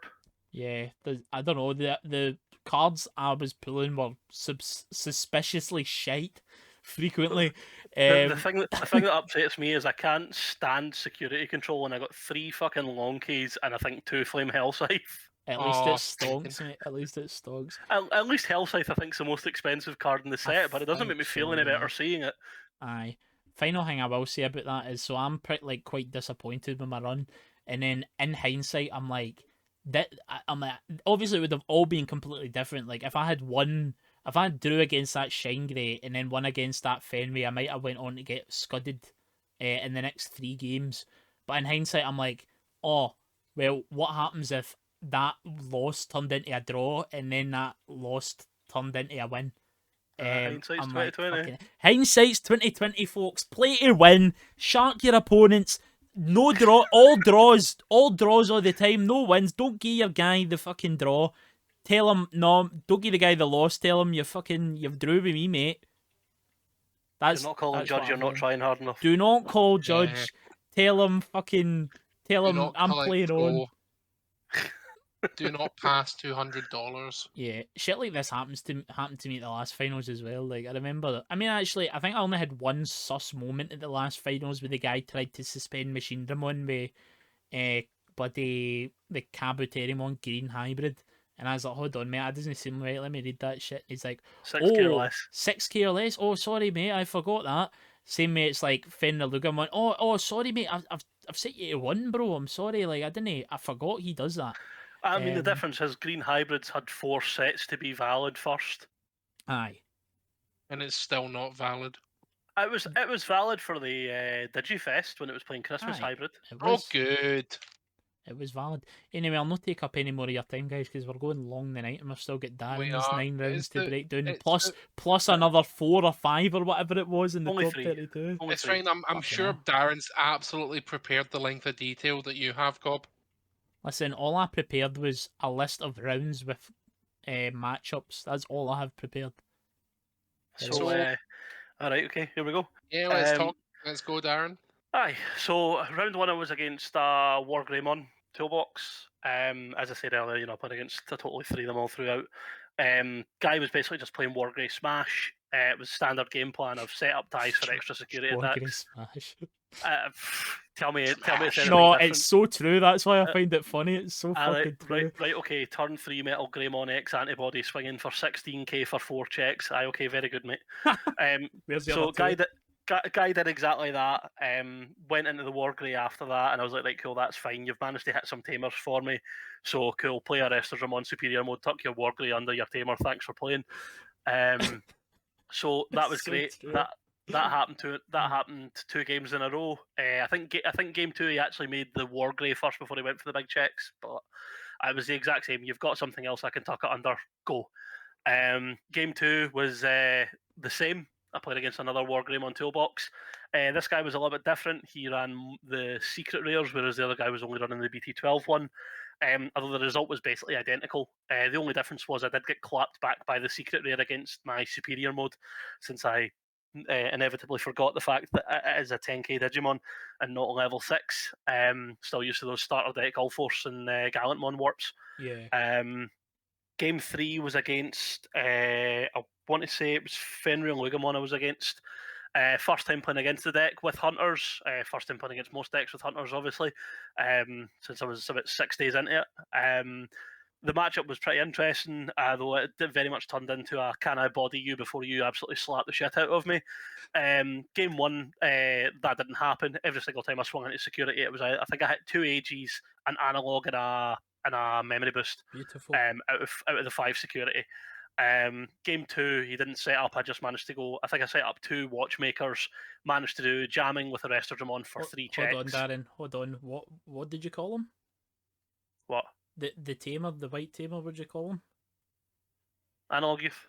No, the one you play in Watchmaker. Aye, watchmaker. Sorry, just so you know, mate, we've got another name for him around these parts. We call him Old Clock Slot Man, because that's the original Japanese name for him. Oh, I love old clock slot. I mean, clock slot, man. I shall have to respectfully decline. Moving on. Went on with the rester for multiple checks with jamming, and then went into superior mode to do it again. Got through that one, no bother. And then game 3, it was just a repeat of game 1. All I hit was memory boosts and trainings, and it done exactly what I was saying about it. It turboed the OTK deck through me. Round 4 was against D Brigade, although it wasn't quite a normal D Brigade. It was more of a kind of security build, where he was running like 2 or 3 Ultimate Flare. He was running 4 DG Dimension and stuff like that. He was basically just using the Commandramon to top deck them in any order, and then hard casting Magna Angemon Ace to recover the top card. So that was weird. And then he would go into Shadow Seraphimon as the yellow-black level 6 that you could top end out of. So that was really weird. On the other hand, tucking the Shadow Seraphi under a tamer meant I could get the memory back off of the Magna Ace. So I did eventually manage to get that one. That was a 2-1 win. Round 5 was against Red Hybrid. And that was an absolute nightmare for me. Hadn't played against Red Hybrid with this deck. I'm used to playing against stuff that can just remove tamers, no bother. So coming up against this was a real struggle for me. Game 1, I just got flattened. Game 2, I made Quartzmon. All his stuff was suspended, and I went, "Oh, okay, so this is how you play the game." And I managed to pull through game 2, and then game 3, I just got flattened again. Oh. So at that point, I was round 5 and I was 3 for 2. I was not not feeling confident at all. Don't know why I'm saying Aye. "oh," like I don't know the end result. I Like I'm know. I know watching it's an episode of heartbreaking. EastEnders. He'd almost made it. Yeah. Listen, Oh, that's Oh, such a was- shame, what's gonna happen Dan. Better luck next? next Yeah. time. It's like when you're watching the Napoleon movie and you're like, does he eventually conquer half a planet or no? Like, I don't know. I was just gonna say as well, What Darren. Like, reference was that meant to be? I was trying to think of my first autobiographical movie where you know the ending. It's like you're watching. Oh, sorry, here's a better one. You're watching Oppenheimer, and you're like, will they build the nuclear bomb? Will they do it? Maybe. Will they burn up the Have you atmosphere? seen? Have you seen a film before 2023? Is my question. Yeah, Digimon? couple. Digimon the movie. Oh, let's not. What? Sorry, Rerun! sorry to It's get coming off a back. fucking topic. The thing I was gonna say, Darren, is it's actually mental that you went 3-2 and then went on to get top 32. Like that's some fucking run. And then Mate. the other thing is, see if the side Top events 8. for last year were on, you might have scooped out. You might have went, Uh-huh. fuck it, man. I'm gonna go do these I- side events because they I were broken wasn't- last year. I wasn't bothered trying teams. The thing that actually sold me wasn't even the side events; it was the prizing from the main events. Yeah. I was like, look, if I take 1 or 2 losses, depending on how well my kind of losses go, I could still make top 128. Could still get the extra tamer packs. It was just I was like, right, okay, I'll just do what I can. I Yeah. didn't come into this tournament expecting anything. I was hoping for top 128. So I just kind of wanted to just play the game. Next round was against Black War Greymon.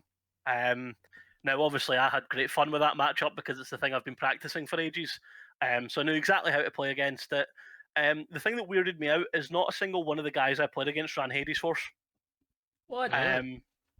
Now, it was quite hard for me to not just turn around and go, well, that's okay, you're entitled to be wrong. But I just went, okay, fair enough. I mean, clearly it worked in your favor. Yeah, thanks for that. Yeah, absolutely. Okay, you've got a 13 cost and you can't delete all 4 of my tamers for 5 memory. That works for me. Let's go. Yeah. So that was close though. It went 2-1 on that one. Guy played the matchup pretty well. I think one game I didn't really see an awful lot to push with. It was mostly just level 4s. And by that point, he'd made a Black War X stack and nothing else on board. Which obviously is the correct way to play against hunters because then I can't body you. So yeah, that was rough. That was round 6. Round 7 was against Shine Greymon. Now I wasn't too sure how to play this matchup. Again, first one I played against since I tried hunters. It wasn't using the BT14 stuff. It was still running a red base with the new red Koromon. Running like the X anti package and stuff like that. So he wasn't climbing as fast as I'd expected him to. But by the time he'd pushed out, he didn't have enough damage out of the Marcuses to go for game. So he'd done some damage, took I think 3 security off of me. That was fine. And then I just went, right, cool, that's fine. Superior mode, tuck it under your Marcus, and then start swinging for damage. That one was a 2-0. Really good game. But again, it was just I think not having the yellow lineup just really doesn't give the deck the pace it needs in this format.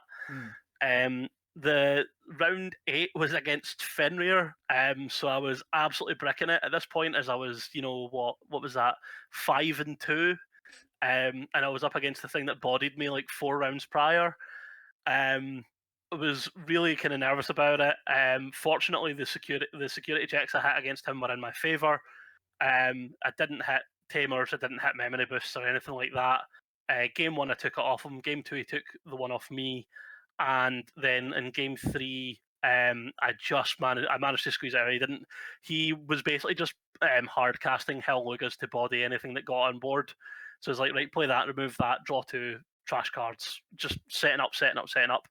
And I just managed to get enough damage through to go for game. And then the last round in the first day was against Red Hybrid. You were shitting yourself.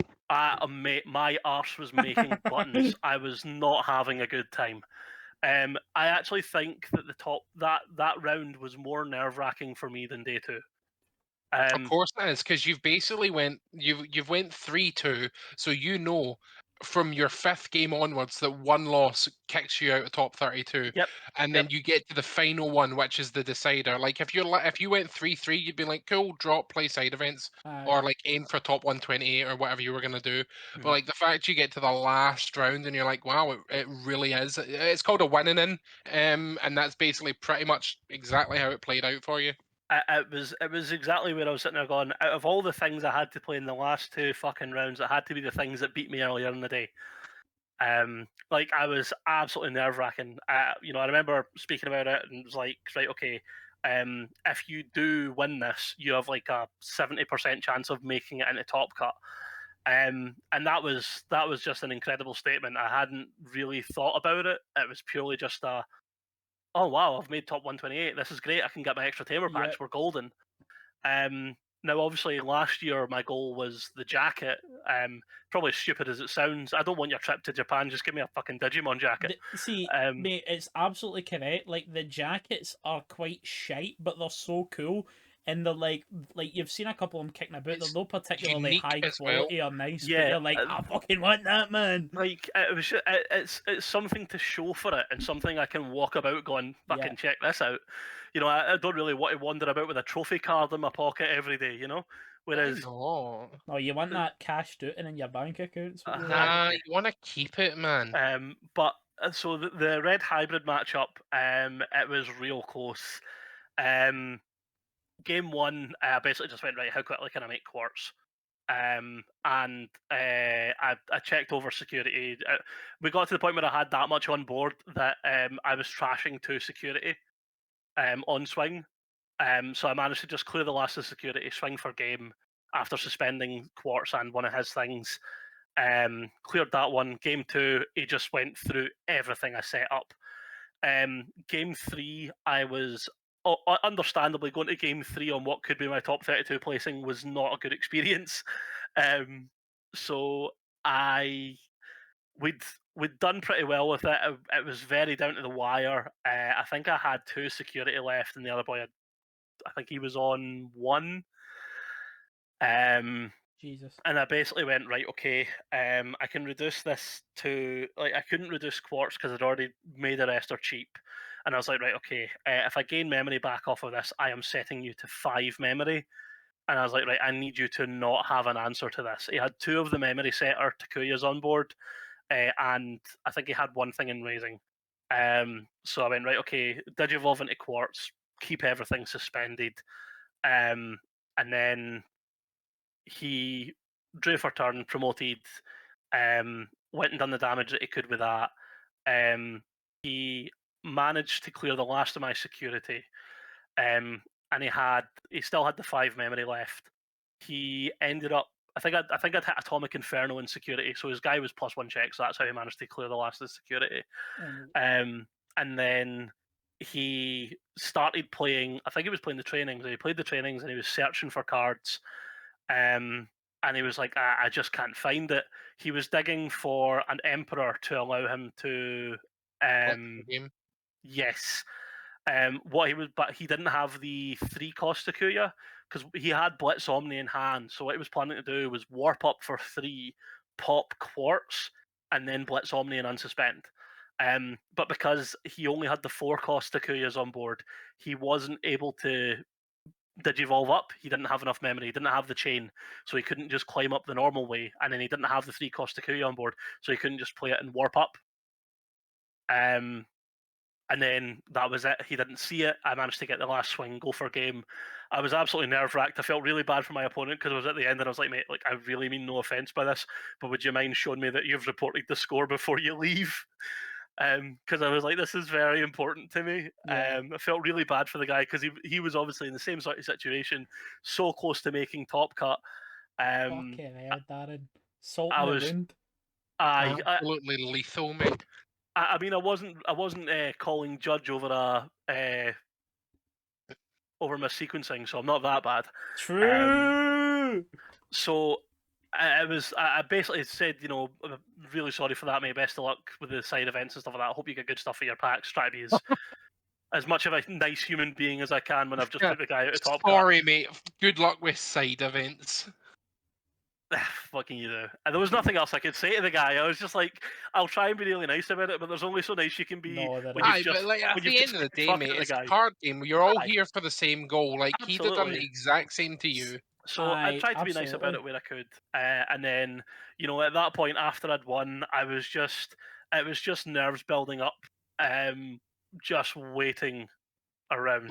Like the general consensus around like especially like winning ins is just don't be a sore winner and you're fine. And I try not to be, unless I'm against security control or hybrid. I try and be as nice as I can with these matchups.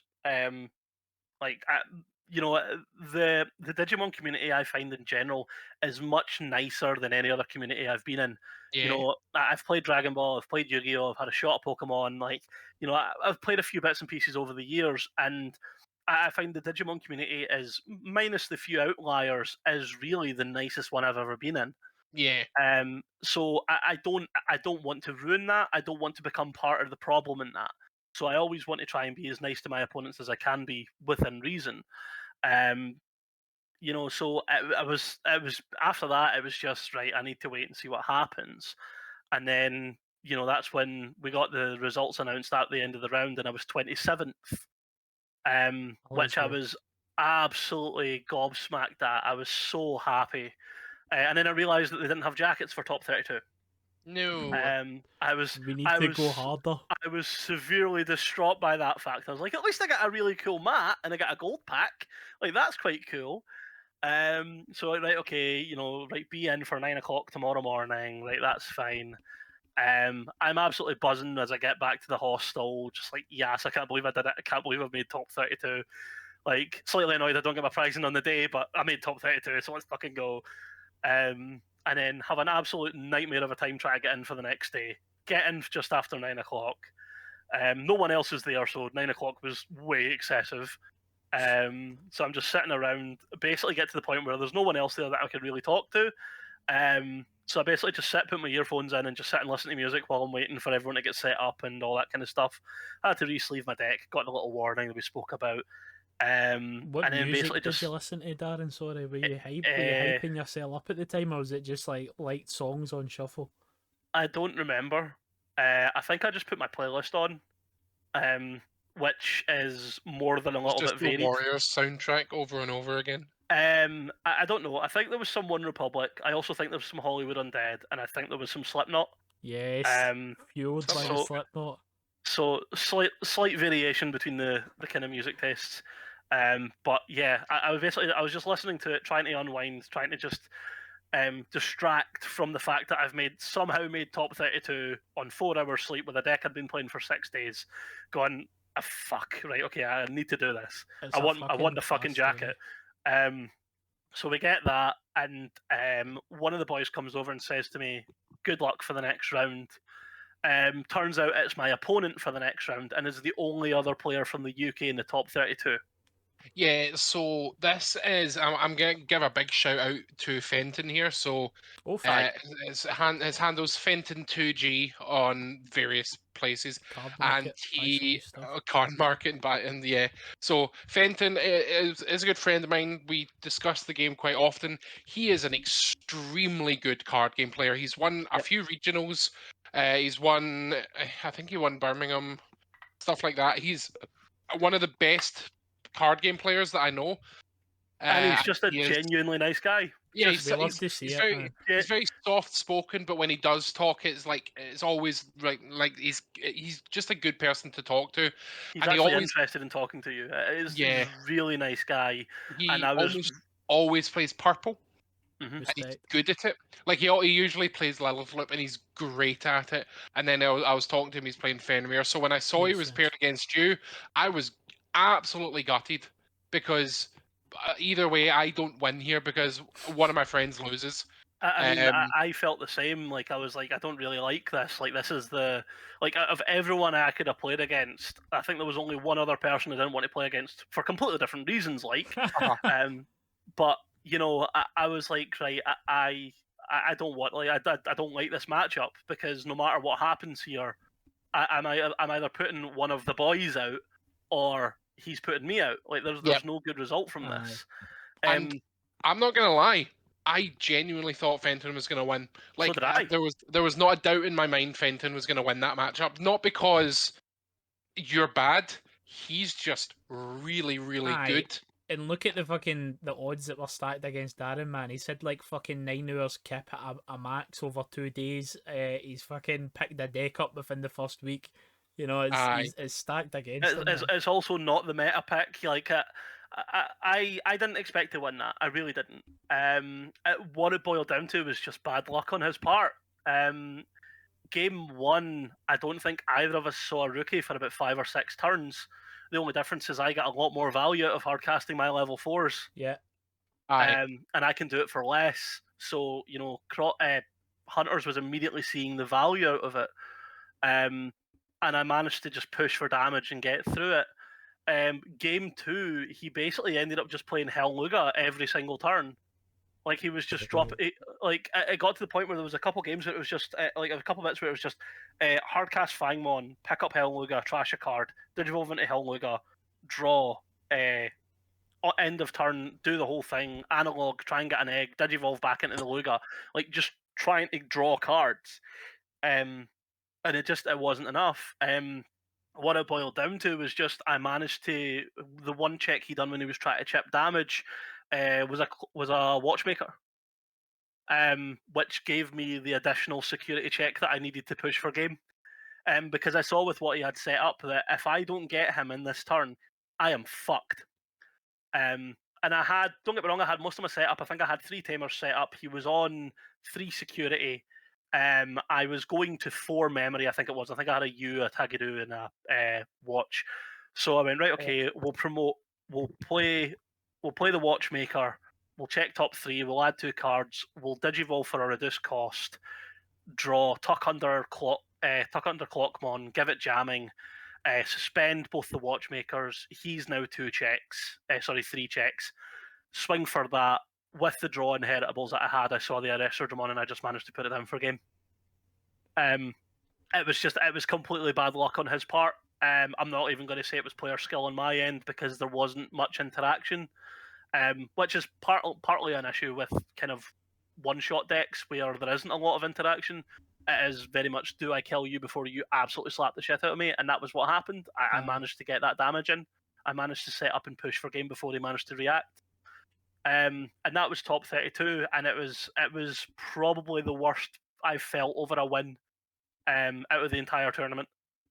Like, I don't get me wrong, I was ecstatic to be in top 16, but I'm sitting there going, out of all the fucking people I could have put out, it had to be the one guy in, well, one of 2 people in here I actually like. Yeah.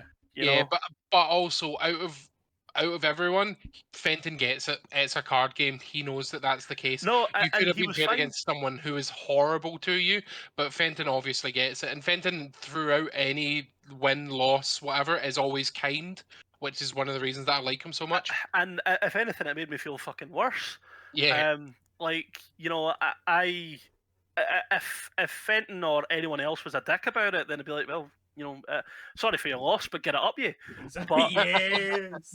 you know, but he was far from it. He was really, really sound from start to finish. You know, he's the only person I've had that's come over and wished me luck, knowing that I'm going to be against him. Yeah.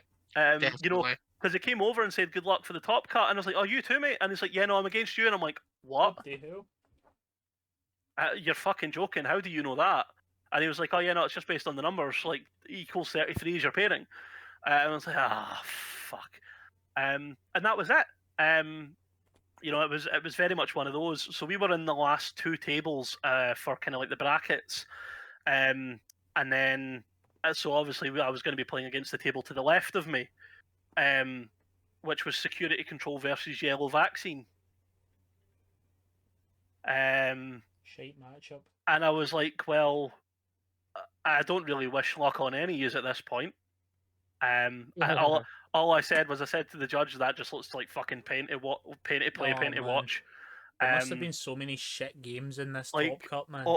Honestly, I can only imagine like the kind of matches for those 2 is like rubbing your nuts on a grater. Like, it just sounds and Damage. probably it's just probably horrendous. Like, I think that's just in general for Setcon. Like, I think It the is, most it is. dopamine you get is when some big giant guy they've worked 3 turns to make swings into Ge- the stack and dies instantly, and you're like, oh, nice. Yeah, and I mean, like, game. So the security control player won that match. He was the guy that placed 9th. So he won his matchup, and then after that, I was like, so you're fucking telling me that I'm trying to play for a jacket in the next round, and the thing I have to play against is fucking Setcon. Yeah, you were like, I'm just going to scoop now. I'm just going to scoop now. I was like, no, you're fucking up I the not. was road. just, I was just like, this is ridiculous. Like, I have dodged security control for 10 fucking rounds, and here I am playing against it now. I was not looking forward to it. It's I really biblical, wasn't. you might say. Thanks, mate. You said as well though it ends up being quite a good matchup for you, right? It surprisingly was, and I didn't expect it to be. Don't get me wrong. Looking at the guy's deck list, I don't know how I didn't hit more security bombs. Well, to be fair, I hit holy waves and tactical retreats, but they don't really do much. They just kind of extend the game state. But I didn't see anywhere near the amount of bombs that he's got in the deck. Game one, I'd done a bit of chip damage. I was playing a level 4, tucking stuff under, getting tamers, setting up value, setting my memory setter to go, no, you're not memory choking me. He was doing his usual, doing the setup, setting up Digimon Emperor, setting up carries, setting up TKs. Oh, I love setting up Digimon Emperor against a deck that doesn't play level 3s. Well, so I got hit with it once, and I was like, well, that's fine. I don't really need any more than one memory to go up the chain anyway. Yeah. And then I went, okay, well, you took 2 memory off me. I'll just tuck you under and game. I'll just use you and gain another one, game one back. That's fine. Like, sure. No bother. And then game 1, I ended up making an Omni Shoutmon. I think it's the only time I ever properly used it as anything other than a source. I went in the Omni Shoutmon because I could do it for ridiculously cheap, and I had two watchmakers set up. And I gave it jamming, and I swung in. I think I got it to 9k with a Dracmon inherit. So it was 9k jamming for 4 checks. And I didn't hit anything until the last check. We do love it, don't we, folks? It was just poetic. I'm like, you know what? I don't care that that's just bodied my guy, because I mean, you've got no security left. X out of it, aye. Yeah. And then he went, yeah, okay, that's fine. Right, so he came back out. He recovered. I think he managed to recover 2, and he put a Magna Angemon on board. I think it was. Free memory. Yeah. So, but he put me to like hella memory. Like, I think I was on 6. Jeez. And I was like, right, okay, that's fine. So I was like, okay, draw usual shenanigans, hard cast, Digicross for Dracmon, tuck a card under, bottom deck 3 tamers, draw 3 cards, go into Arrestor, suspend it to make the cost 3, tuck under, jamming and draw a card, tap the Watchmakers to give it 2 checks, swing, do the damage, see Arrestor, go for Superior for game. That was that. Game 2 was very, very similar. I didn't get the Omni Shout, but instead I managed to get 4 Watchmakers on board. So I managed to get Arrestor going in for 6 checks at 12k, I think it was. It did have jamming, and I mostly hit bodies.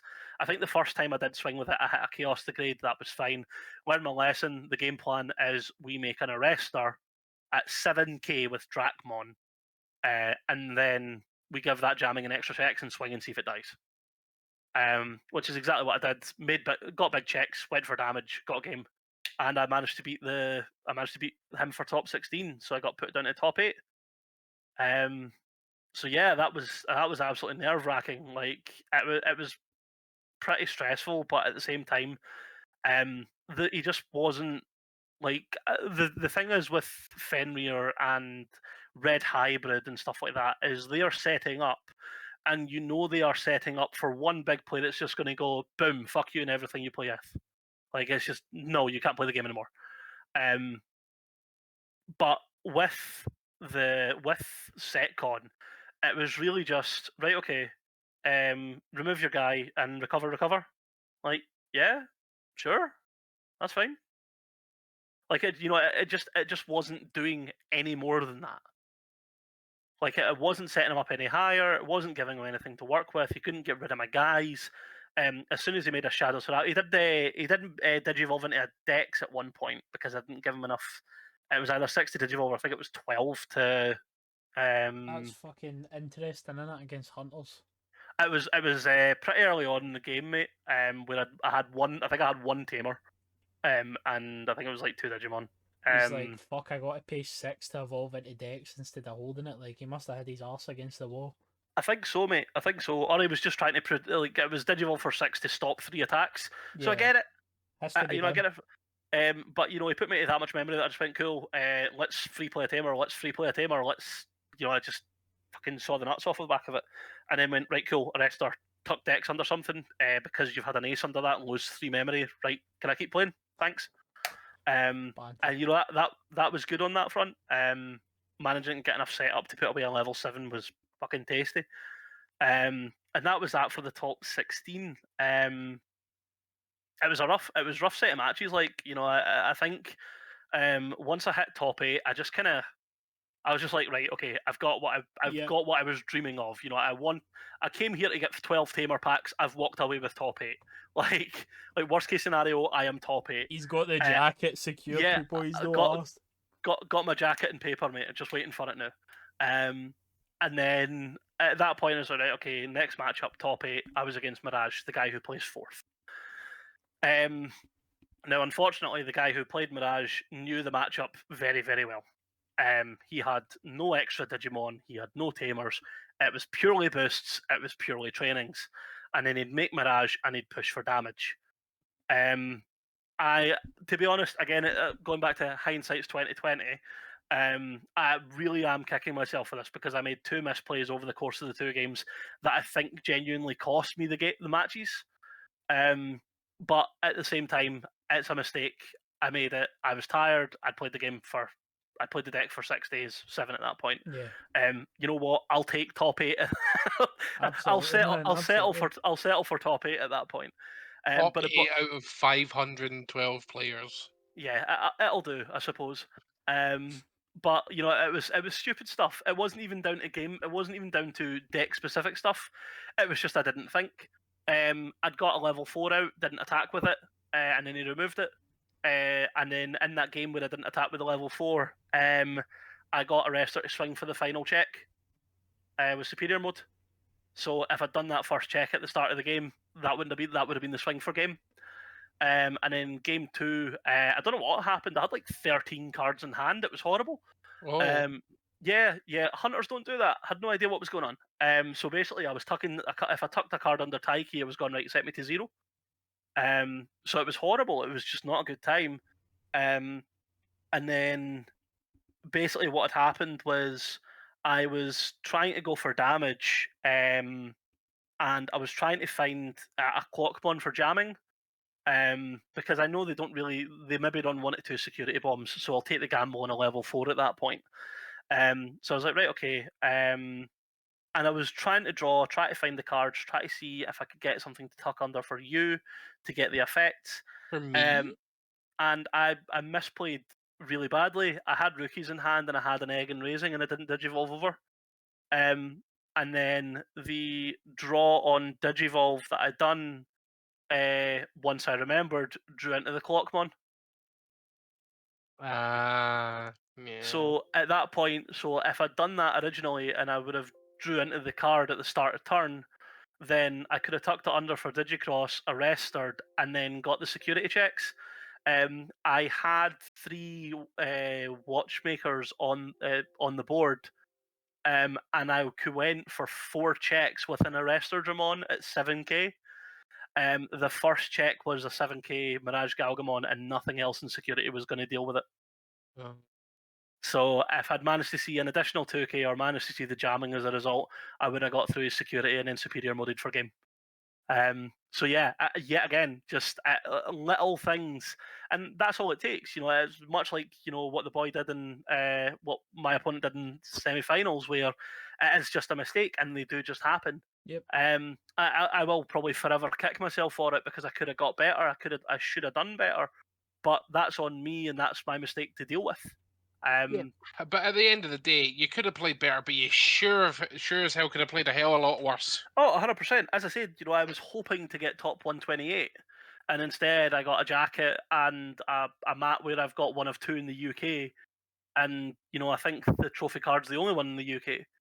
So I've got a hell of a lot to show for my 6 days of playing Hunters. Yeah, exactly. Absolutely. And I say this every couple of episodes or something like that, but there's a reason that the Win Rate 0% podcast has Scottish in the title, because I'm very, very proud of being Scottish. As you know, I think most Scottish people are, to be honest. There's a lot of oh god, aye, there's a lot of patriotism towards Scotland there. So the fact that a Scottish player got top 8 at an EU event, I think is just absolutely fantastic. And it, in my opinion, it just goes, hey, yeah, we are here, by the way. We're not just judges, apparently. And next Yeah, year we go again, boy. Yeah, We just- go again. Just need Cobb to step up and stop getting anything worse than 47th. Wow. You still happy about having them on, Cobb? Top 16s before. But it was a good run, and That was much great. like, oh yes, I think he Were you just gonna said say it was something? great. I was agreeing. Oh, it I was said it was great. yeah. I mean, it was a good run, and much like the run of this show, it will come to an end soon, but not before we go to guess that Digimon card. So, since Darren, you've not played this before, Cobb, do you want to hit us with the rules? Right, I'm going to paraphrase them. Oh wait, hold on. I might be able to find them in the pinned comments somewhere. Right, But I was hoping basically, you'd have mate, them ready. Oh yeah, I've just got the pinned comment up, mate. Fucking Why not? constantly. Basically, Darren, right. So what we do on this is we'll go round and around robin, right, and we'll ask each other, to guess a Digimon card, right? It can be any Digimon card that's already been released in the English version of the game. You basically, at the start, you will read the card's main effect. If it's got multiple effects, right, so it's got blocker and a when digivolving effect, you're going to just read the when digivolving effect. Now, they have questions to discover what card this is. The question categories can pretty much be anything. I'm scrolling frantically while I say this to see if I can find the actual rules we've got here. And essentially, mate, they're going to say, yeah, they want an easy, a medium, or a hard card. If they say easy, it has to be a tamer? Question mark? Yes, it has to be a tamer. Yeah. If it's medium, it can be a tamer or an option card. And if they pick hard, it can be anything, right? Including a Digimon, because the Digimon are the hardest to remember. No, easy is tamer, medium is tamer or Digimon, and hard is tamer, Digimon or option. Right, there you go. He said that. Because For option me. cards are the hardest, because it's like marching fishes from BT1. Bro, that's in BT14. That's just came out. Oh, brother. Hello. There we go. Oh. Sorry about that. I've Fucking had to swap microphones. Sorry that this one is a lot worse. It is. It's way worse, but it's fine. We're nearly done. We're nearly there. Yeah. So you start with 5 points. Okay. Well, I found it, guys. I found it. Right. So start with 5 points. Oh no, wait. It depends on what difficulty you've got. Right. So if you start at easy, you get 3 points. If you go to medium, you get 4 points. If you go to hard, you get 5 points. So you're incentivized to pick the harder options.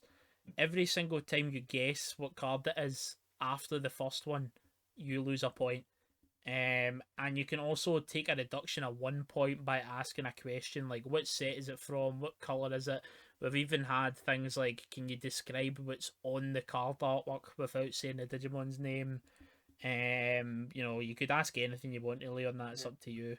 You can ask what you want, but the person that's choosing the card has the right to veto a question if it's too obvious. Aye. Like I think I gave Bryce Metal Garurumon Ace, and at that time that was the only card in ST16 that was legal. So it has to be an English card that's come out and is playable. So if I told him what deck it was in, it would have given it away. So I vetoed that. Yep. Sound. So All right. what order shall we go in then, gentlemen? We've got 4 of us today. I know, but we do So- one each. We've been on a long one today, so we go around and ask each other one, We'll do one each, yeah. and then we'll go So again. I would like to ask Darren if you don't mind, because Yep. I've got one, and I want to see how good his knowledge is. Oh crap. Well, what if he says he wants an easy, and then you're fucked? Then I go find a tamer, I guess. Okay, Or maybe I already have one. Who knows?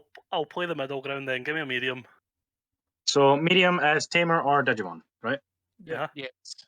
Okay. Yeah, bastard, So, says Bryce for his option. here card. is your Digimon card. Opponent's turn, once per turn. When an opponent plays a Digimon or Tamer, by trashing one of this Digimon's Digivolution cards, gain 1 memory. Darkness Bagramon, is it not? No. Bagramon? No. So that's -1 point now, because the first guess is free. Oh, okay. When opponent plays a it is something to do with Bagra, surely, if it's trashing. You're playing game. You're not playing. He's on the right lines anyway. I don't think I've given Sorry. him much there. Bryce, can you run that effect off me again? Yeah, of course. So, opponent's turn, once per turn. When an opponent plays a Digimon or Tamer, by trashing one of this Digimon's Digivolution cards, gain 1 memory.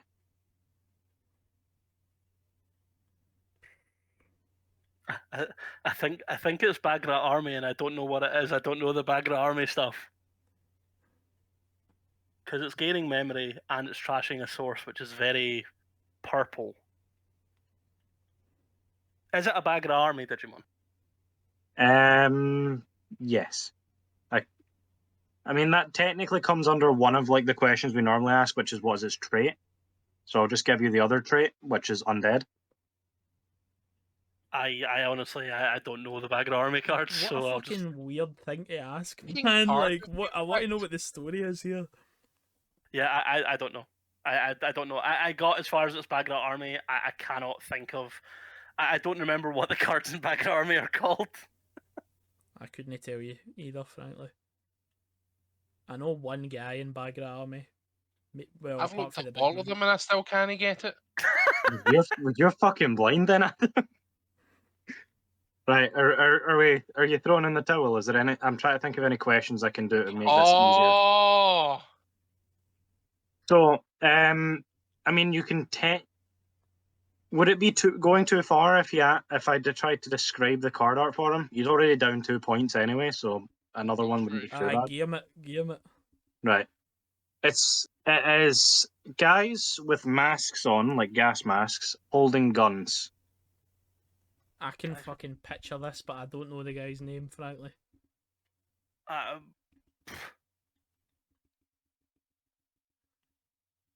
I don't. Nah. Nah, I'm out. I'm out, mate. Yeah, look. Bob, you want to try and give it a quick guess before I tell you? Well, I've looked it up. It's fucking Troopmon. Oh. It's Troopmon. But again, I couldn't tell you this guy's name, frankly, because I didn't watch Fusion. I kind of fell out after season 3. So why did shit, you pick this this, is- Bryce? Why were you so choking for this? Is it because it was a No, hard so one? I just wanted to give him like a semi-hard. I didn't think this one was too hard wanted because to it's give him a very what? obvious that it's What the hell? it's Judge? very obvious that this is Bagra's army. I'm just going to ignore that. No. So I was like, we'll give him like a fairly easy one. I typed opponent's turn into card.dev and just scrolled through till I found something interesting. The Bagra's Army stuff is really interesting, to be honest. Yeah. It would be maybe too toxic if it was good. Oh yeah, I know. Imagine that, especially considering its main gimmick is digicrossing megas more than once. Did you crush it? Mate, Digimon card.dev's not even loading for me. So Darren is our first contestant with a flat score of 0. Rip. But he's got a semi. I'm putting that in the score list. 0 on a semi. That's how he spends most of his nights. Merry Christmas, folks. Merry Christmas, one and all. I need to get .dev up on my phone, man. What's going on? Well, let's see if you do or not. Darren, who do you want to ask? Don't. Bryce Well, probably not Bryce, me or I was Adam. gonna say, don't have him ask me, because then it's you and Adam bouncing off each other. Yeah, let's not do that. Have you got to find a card, right? So get your .dev open, and then ask me or Adam, whoever you like. Oh, is this for me? Yes, mate. Yeah, so you need to now find a card to do a similar thing with. And you have to give the most relevant effect. Sure. Okay. We'll go with Cobb. Roger Dodger. Thank fuck. I hate it when Cobb asks me. He's a Hardian, Darren. Not a semi. So anything in the game you want, and try and make it difficult if you can. Okay. So what do I need to give you to start with again? So you just give Just us a- the a Digimon's card main text? effects, or Okay. main effect, singular. Digimon main effect is blocker. No, come on, fuck! You can't do that, man. Oh, no, okay. Did you... No, we try to stay away from keywords. Yeah, one Yeah, is so- if it's just a vanilla or a naked effect, try to stay away from that because that's too much. Was it Woodmon for a- by any chance? It wasn't. You asked for a hard one and then you fucking back out. What a shite bag. Was it Coelamon? Was it Coelamon? No, it wasn't. Gardramon? It's Philemon! Okay, you've got absolutely no points left at the end of this. Right? Gotsumon? No. Andromon? No. It's Alphamon. It Vilemon? wasn't. No. Mate, Etamon? Mon. It's just not working, Nope. man. I It need can't to be remember Etamon, cards. that's not his I'm main gonna go effect. through every blocker in the game. Was it naked, by the way? Was it just a naked blocker, Darren? Yes. Right. Was it its Cherrymon? only Piddlemon? effect. Its only effect was blocker. It wasn't Cherrymon. Piddlemon. Nope.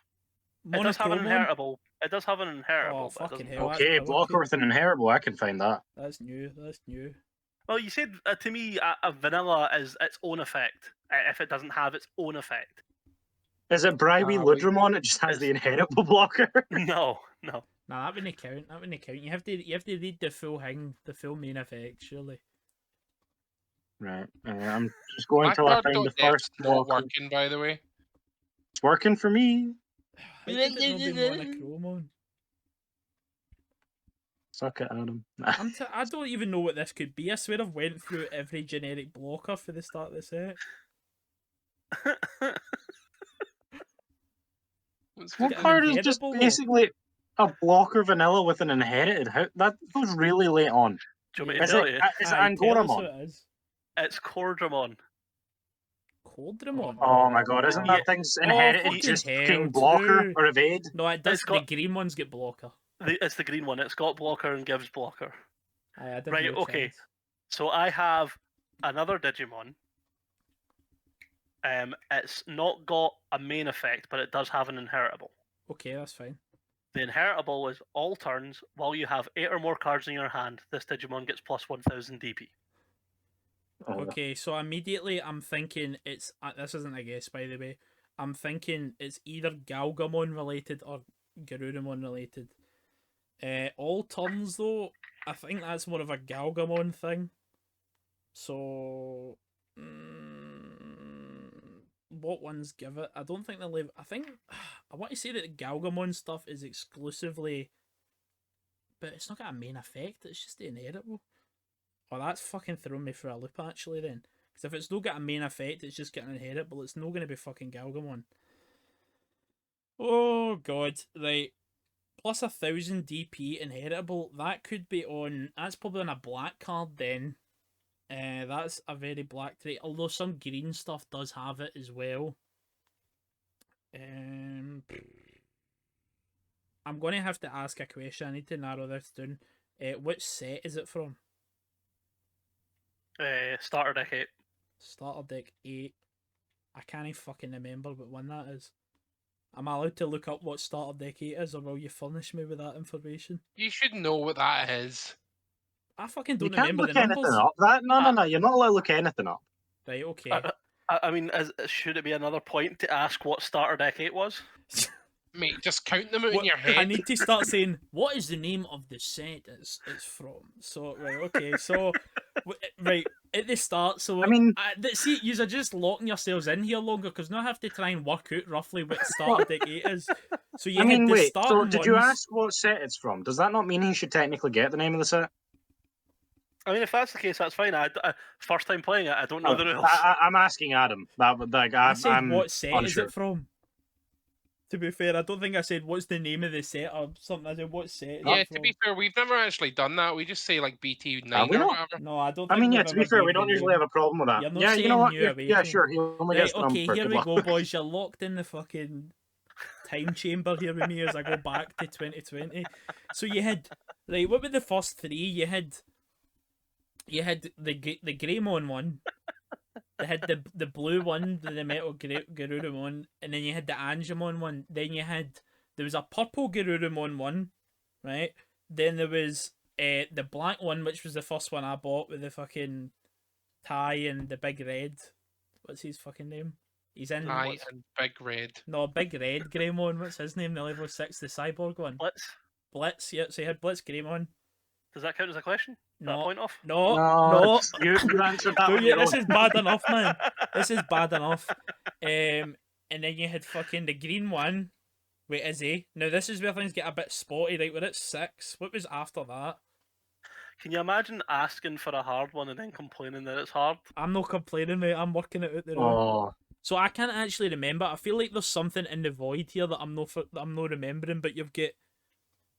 I'm pretty sure the next ones are the fucking Gallant and the All Force decks. And looking back on them, the fucking power level is probably about in line. With being an old one, but they feel really recent to me because what was that, a year ago now? Is it not 2? Probably close to 2 years actually. Yeah, it was actually 2 years ago. Fucking hell, that was ages ago. And I bought the fucking All Force one, so it's 1+1K. If it's from one of those two, it's not going to be the fucking Gallant one. It's probably right. It's probably the fucking Gabumon then. Is that your question? Yeah, Gabumon, blue Gabumon for the All Force starter deck. Yeah, you're right. Let's go. Yep. Do you know that so that that's card? 4 points. See, for me, that card's actually really memorable as well. Because see, in America, it went up to like fucking $10 when Garurumon was broken. See, I wasn't sure how you'd pick up on it just because +1K DP on all turns was quite consistent Yeah, across the board. It was the 8 or more cards in hand. I figured, as you said, it ties in with Galgamon quite a lot, so I thought it was a good goal, but no, evidently not. it was good, man. No, I thought it was good, man. I had a lot of fucking thinking to do. Even I actually started to think, like, so at one point at the start, I was like, okay, maybe I can guess this from just the effects, because I was like, it's either Garurumon or it's Galgamon related because it's cards in hand. And then I remembered, I was like, oh fuck, it could be a black card even as well potentially. But then I forgot about the fucking 8 cards in hand part, so I should have known it was that Garurumon a lot earlier. Oh well. Gabumon even. Yeah. Right, Right, next well one. done. You got 4 points for that because it was a hard question, right? Thank you, yes sir. Yep. Only one lifeline used. Very nice. Very nice. So it's you to ask Adam or Adam to ask me. Okay. Are you ready? Yeah, I'm kind of ready here. I did have one, but I can't remember what it was. So Adam, what kind would you like? Let's go medium. Medium. So Digimon or Tamer. Okay, fill some airtime for me while I quickly look one up, guys. So You want to hear my scat band? No. oh no, there was something that we were going to talk about, which was EX5 is coming out soon, and since Oh, we're not yeah. allowed to ask questions on that, we can go have a wee gander. Anything specifically you are looking forward to in it? Right, Nah, fuck EX5. We've right, got I've ban got the list card. coming out. No, this is too Alright, hard. for Actually, EX5 getting the fucking shafter. Yeah, I we'll like talk about Digimon Dusk and EX5 Dawn. next year, baby. I like Digimon Dusk and Dawn, you bat. It's getting more support as well. The Dusk It's and Dawn pish. battle. Shite Oh? game. It's not How shite. It's dare good. It's good for Digimon. Shite game. I played it on 300 FPS. The game ran amazing. Did you? Aye. You're insane. I fucking emulated the game. Thief. I was gonna buy, so I went to buy a copy at a tenner. It got like cancelled or something, and now Yeah, we blame copies you. of that game are fucking insanely expensive. Wait, really? As far as I remember, I fucking Yeah, could've owned old sworn that. they games were. are. I owned that game back in the Back in the Did you I figure did, one yeah. out yet, Cobb? I have, yes. but It's not the card I wanted. Wait, what's the fucking call, man? But yeah, ban list Aw. predictions then, while he continues. Oh yeah, we I were mean, going to talk about the ban list. What? we're getting EX5 ban list ahead of schedule because it's for finals. So the finals players know, like, the finals are finals, but then the finals are also finals in Japan. This is for the Japan players, that are like the world champions or whatever. So that's why we're getting it super early. I see a lot of people going, "Why are they giving us a ban list 2 months in advance?" It's so the 8 people that are going to Japan can prepare for it. They're gonna hit a Pokemon 100%. The deck's just causing too many waves over in That's Japan. actually crazy though if they do that for the finals because the Japanese players have already played this meta and left it now, and then we're going to be like, "I come back, but also it's different." No, they're still playing it. They don't have BT15 yet. No, but rabbits are it, mate. It's completely different. No, no, it's no. It is The actually, rabbits, it's actually a Rabbits the will lot be rabbits different. are different. not making any difference. No, the I have rabbits are not looked actually at the tier rabbit 1, mate. structure at all. No, I'm they're gonna not. The gamble. rabbits are tier 1, mate. I'm sorry to Are tell they? you. Do you know it's tier 1? Not the rabbits. No, the rabbits are. Anyway, I've found the card now, so I'll give you the effect, Adam. Its effect is On you go. when Digivolving, draw 2, trash 2. Um, Oh my god. Cerberusmon? No, that's wrong, and that's your free guess away. When Digivolving, draw 2, trash 2. Draw 2, trash 2. Wait, hang on. Because that's also EX5 Garurumon's effect. Oh, but we don't have EX5 yet, so. Yeah, so I'm just checking that's not it. No, Oh it's god, from here an we go. earlier set. Okay. I mean, Let me just find card games. I kind of feel like it's Skull Satamon because there's a or something like that. That's not a guess. I feel like it's something like that because I remember a card getting printed that was very close to Lady Devimon's effect, but didn't have an inherited. Well, draw 2, trash 2 is purple. Maybe. Maybe one or two cards that aren't. Monsieur Callum, check your DMs. I will check. Draw 2, trash 2. Draw 2, trash 2. Yeah, we remember What this was one. the effect? When Digivolving, draw 2 Ow. cards for your Right, deck, okay. then trash 2 from your hand. When Digivolving? That's different from what you said the first time. Well, I just gave the shorthand, which was when Digivolving, draw 2, trash 2. Ah, but the shorthand could change what card it is. No, it doesn't, thankfully.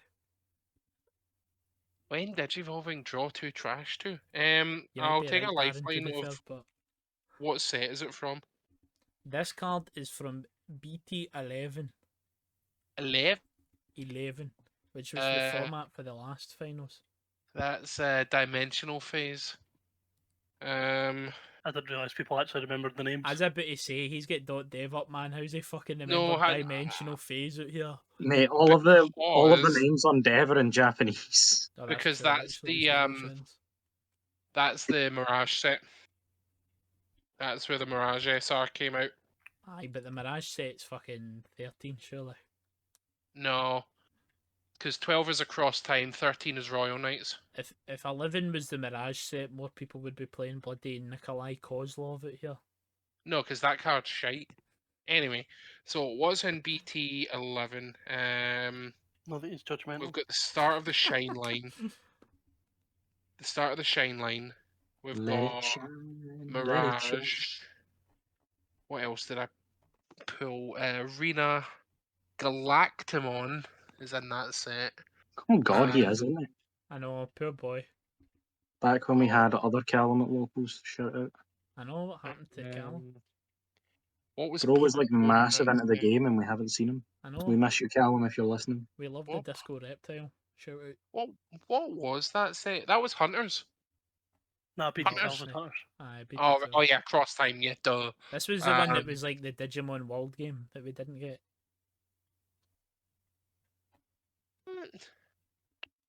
Every set is the Digimon World set for you, Callum. Oh, Uh, look at this card art. It is a reference to No, it's Digital true. Mon World. It's so true. I'm looking at some card art while you're doing this to see if there's any new references dropped. Yeah, I'm looking through BT 15. I'm on That's the 16. new, or EX5, sorry, not 15. I mean, We there's don't care about references to 50. Dawn and Dusk in here, but that's obvious. Nah, this is almost entirely Dawn and Dust references, to be fair. Uh, I kind of want to try that deck. It looks fun. It looks cool. It's I maybe wanna- not bad either. Yeah. Azulong Mong Ace. I'm not seeing many references to Digimon World 1, man. I think they've kind of dropped the ball on them a bit. Bro, I'm kind of sad that we're missing like the goat of Dusk and Dawn. What one? Like the Seedramon. Was it just 3 Seedramons? Oh, Was it the just evil guy? No, it was, you're talking about the You had evil Waru hackers. Seedramon, you had Mega Seedramon, and then you had another guy. The bone guy. What's the bone dog guy called? So, Bone Cerberus Dog? one? No, there's like a bone dog guy. He's already had a card actually, but I can't remember his name. Baluchimon, is it? Oh, Skull Maybe. Yeah, Baluchimon. Skull Baluchimon. Yeah, but they were the goats of that game. Yeah, Where they are were they? quite epic. Hey, Adam, what was saying to you? You want another guess? I'm just trying to think what was in that set. I'll give you a hint. What was in that set will not help you figure out what this card is. Also, I'm does just trying Animaster to. a hard? No, No, this is medium. I thought this was medium, to be honest. I didn't think this was too Well, hard. he's got a semi. Right. So we had Mirage. We had Birds and Bees, or Birds and Birds Beasts. in Peace. Um, Machine Dramon. Etamon. Sukamon. Etamon, Sukamon. No, it's Crossfart. definitely purple. Mastermon. Mervamon. We didn't Bagram, yeah. actually get anything for. You actually didn't get any Mastermon in the set. Aye, but it was Mastermon support, right? Aye. Rip Mastermon players, by the way, they've had it hard. To be fair, it should be good with the yellow vaccine stuff now. See, this is the thing. I actually think it should be, but see, because the Geogrey get limited, I think it's like, why would you play it with Mastermon? Like, the Geogrey playing it fucking mid-range Because was Gatomon's 3 to Digivolve Gatomon is now, broken, to be fair. and now, This is and true. now changes into +1. So, it's already top 16, a very small event. 69 player online event at top Nice. 16 Mastermon. Really? Nice. Yeah, it was 16th exactly. Not just hitting the border. I don't actually think it's running much of the new stuff at To all. be fair, though, the fact that you can go from Just 4 fucking pass. Patamon into a level 5 for like 0 memories kind of It will be 0, yeah. Yeah, because we gain right, back okay. one and then you spend one. And Does he's back. this card have any other effects? Yes. Well, I'll just read you the rest of the effects on the card. Sure. So it also has Retaliation, and it has the inheritable all turns when you play a Digimon by an effect gain a memory. Okay, so it's 100% purple. So it's kind of meant to be fucking Mervamon support, which I've just realised there, to be honest. So that's you've got fucking Mad Leomon armed mode, I think. You've got a bit of backward That's a support. fucking specific one to throw out there. Oh, hi, Mad Leomon armed mode was in that one. Because they started scattering in, because Shoutmon Cross 3's in that set as well. Aye. They started scattering in more support and stuff. All I'm saying is, how you remembering Mad Leomon armed mode out here? Skull Satamon? Agra finds its way into every set.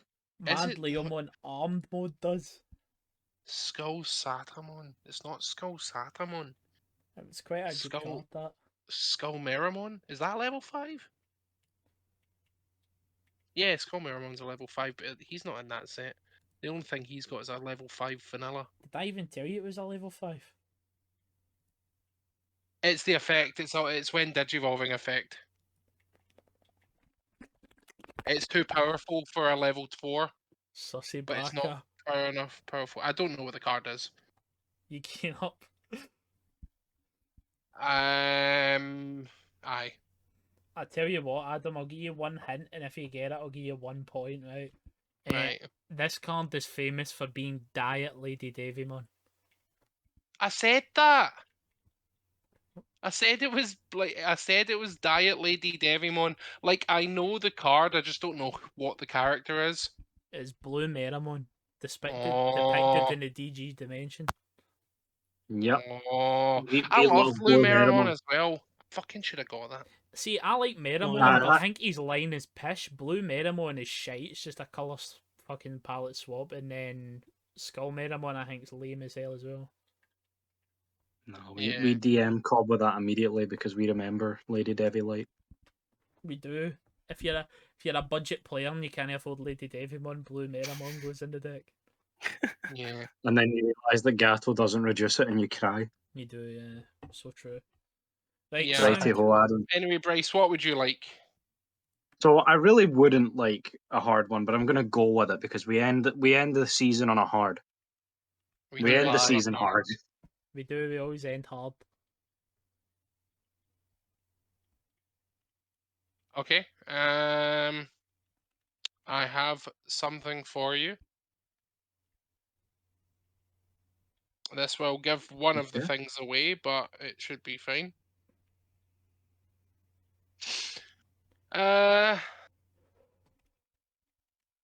So this is a your turn effect. So your turn.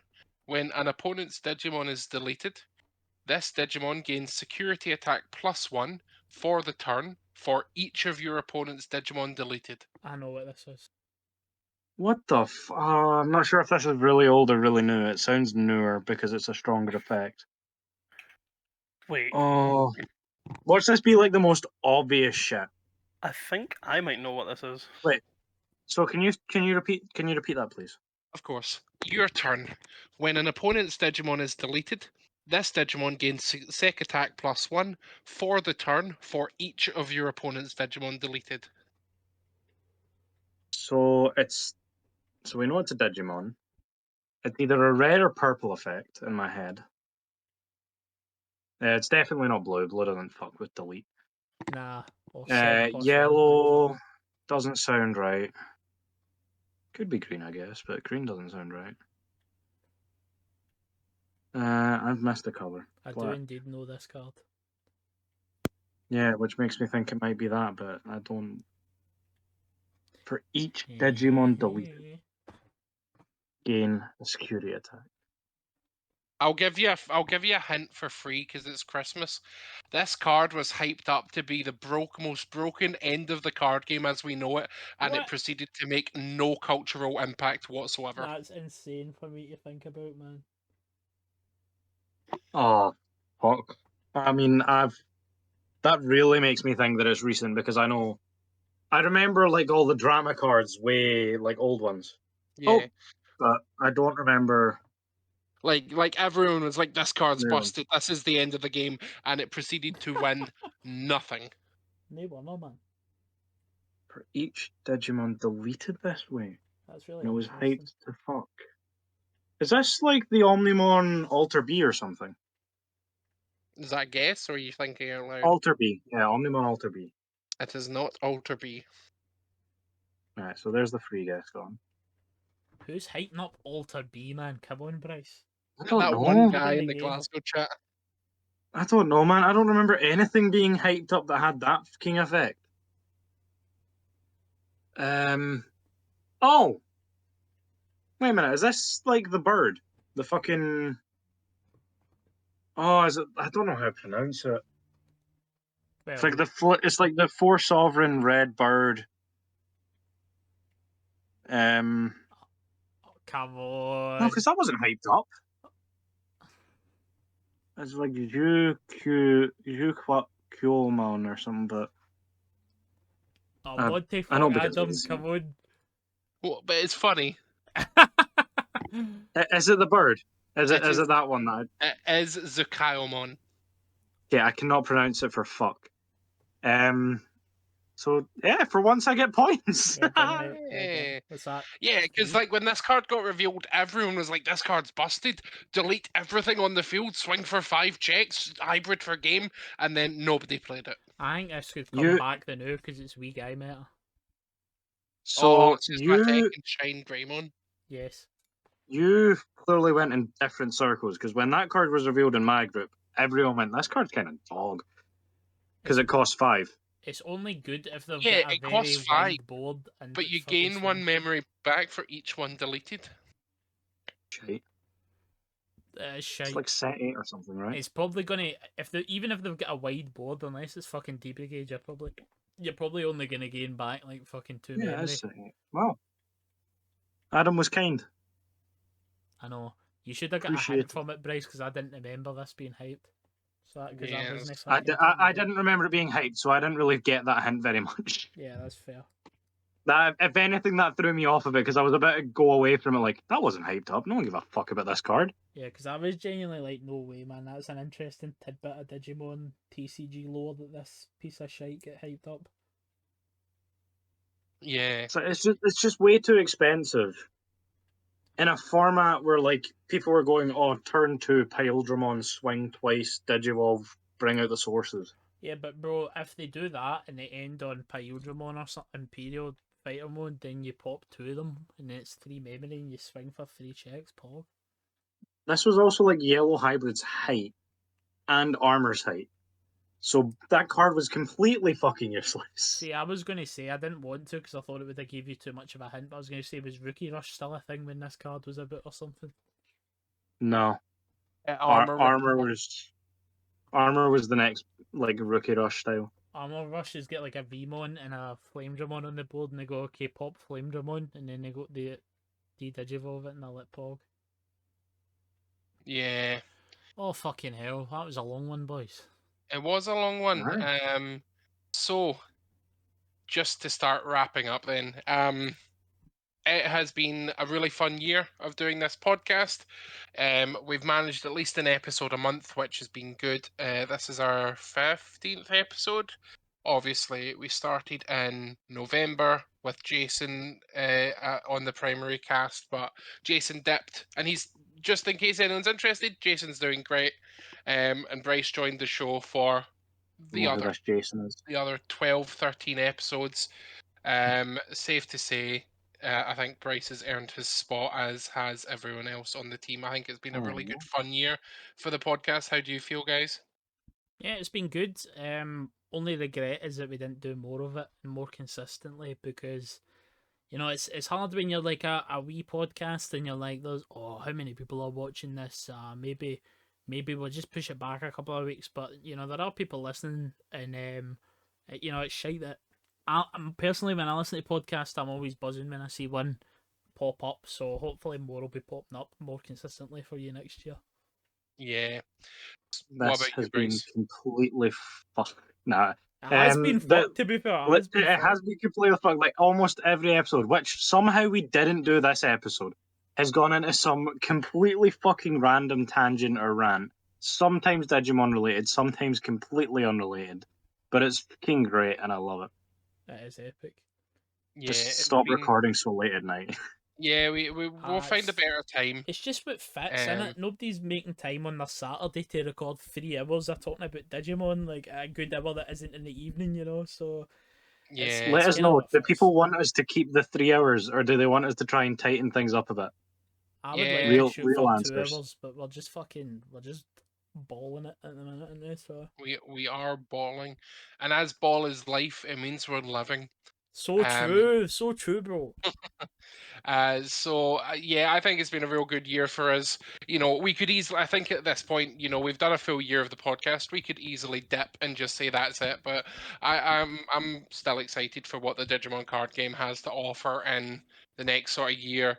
It's out of its infancy period. It is into its tenure as a card game. It's sitting pretty at number 5, behind the big 3, and then obviously One Piece. But it's doing really well.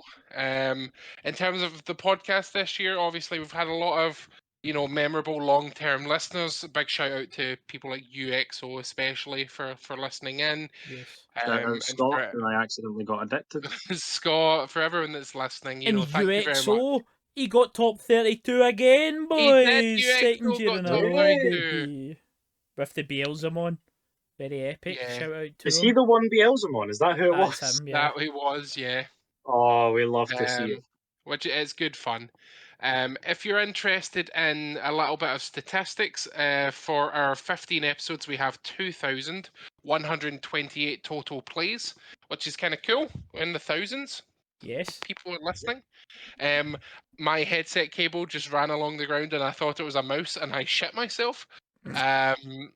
We've got 40 permanent Spotify followers, which is pretty cool. Averaging 100 plays per episode, which again is pretty cool. It's cool. Like literally, the I idea that you've got 40 concurrent listeners is like, but in yeah, the grand scheme of things, like with YouTube and stuff, now you're like, if I'm not in the tens of thousands, bro, that doesn't mean fuck all. But literally, if there's like 40 people that listen every week, I think that's really cool. yeah. Yeah. Our audience is split across Apple and Spotify pretty much evenly at 36%, and with the other 30% being made up of like web browser and other things. And interestingly enough, the majority of our listeners are American. Over 50% of our listeners are American, It's just the which is biggest. super cool. It's just the biggest English speaking territory that plays the game, right? Like America's Yeah, got the most players. Also, because we're not live, they tend to listen in yeah, on that's this. true. But then we've got the UK, we've got France, Canada, Mexico, Israel. Awesome! Like this is so cool. People in Japan are listening to us. It's Yeah. just really, Oh, really love it. cool. It's also sick because I've had multiple people at events come up to me or sit next to me at a table and be like, "Yo, are you Cobb from 180%?" I say multiple. It's maybe happened like 3 or 4 times, right? Even then, we're a But even small then, it's podcast. like So it's that's sick. cool. It is sick. It's very cool. Yeah. I've never had anyone come up to It's me. because you don't go to Digimon You events, don't go to Bryce. fucking events, Bryce. I do go to events. All Digimon events are One Piece events except finals. Aye, but then you sit on the other side of the room with the smelly One Piece enjoyers and don't You see the Digimon gamers. Also, doesn't help that my hair's still pink in the podcast when it's not anymore. Thank Christ. true. We'll update it. You say thank Um, Christ. No, All right. I know your Listen. true feelings now. I know, bro, and, but it's fine because you don't have it right now, so it's fine. and in You know terms of what? like Spotify Wrapped, we are the top podcast for 12 people, one of Sick. which is Callum, so technically 11. I don't listen on Um, Spotify though. oh, but do you listen? On YouTube, yeah. Oh, okay. We're the 45th top podcast for top 5 people. Wait, For top 5. we're the top 5 podcast for 45 people and top 10 for 61. Very Like sick. this is all super cool. Like I'm quite happy. It's been a good year, and I'm happy to like we'll juice up the pod a bit, see what we can get going. Maybe agree on an actual structure and come back for season 2. I would like one Okay, podcast really. going live every 2 weeks. I think would be good. Yeah, it'd be nice. It doesn't Maybe have a to be live hard episode here committed and to, there. you know, but you know, that'd be cool. Yeah. Also going to shout out a really funny interaction I had earlier this week. Where I say that it was 2 days ago when we're recording this. I commented on this guy I watch called Moose Bones on YouTube who does competitive Monster Rancher gameplay in tournaments for the PS1. That Monster Rancher is like the third most popular like monster raising thing. Well, maybe Mm. fourth if you include Tamagotchi. It was like the Yeah. bastard stepchild. And I never played the game, but I watched a lot of this guy's content because it's really fun. And I like hearing them talk about the different monster raising systems. Reminds me of Digimon World 1, which I love. Anyway, I comment on the video because he made a 20-minute video on how perfectly designed this monster from Monster Rancher is, who's literally just a fucking large black rectangle. And he was talking about that for 20 minutes. So I said, very pogged video. Glad I randomly started watching this dude play a game I've never watched or played before. And then a guy replied to it saying, weirder still, when you're scrolling down your obscure Monster Rancher creators video and you see a comment from your obscure Scottish TCG podcast channel members commenting on it. That was Christopher Diamond. And I was like, that is fucking hilarious. I can't believe I've just been recognised in this random video. This guy's got like Could be 8k worse. subs. So it's like it's like a kind of lower sub channel, and then a Matryoshka doll, a lower sub channel of us. Like Even below that, you could so have it's been funny. commenting on anime girl videos and got recognized. So Man, like, I don't do that shit, man. I don't Oh do no. shit. I put in private Cop browsing on watching when I'm on that. VTubers? Nah, and private browsing goes crazy when I'm watching that Ah, shit, bro, bro. you're the reason Iron Mouse won that game award. Who is Iron Mouse? I didn't know until the game. There's too many of them, man. There's too many of them. not dead. I've Mouse. just googled them. I'm unhappy to say the least. Of Yeah. course you are. That's because you've been found out. It's a But bit anyway, sussy, is all I'll say. yeah. But anyway, thank you very much for listening, folks. It's been an absolute pleasure.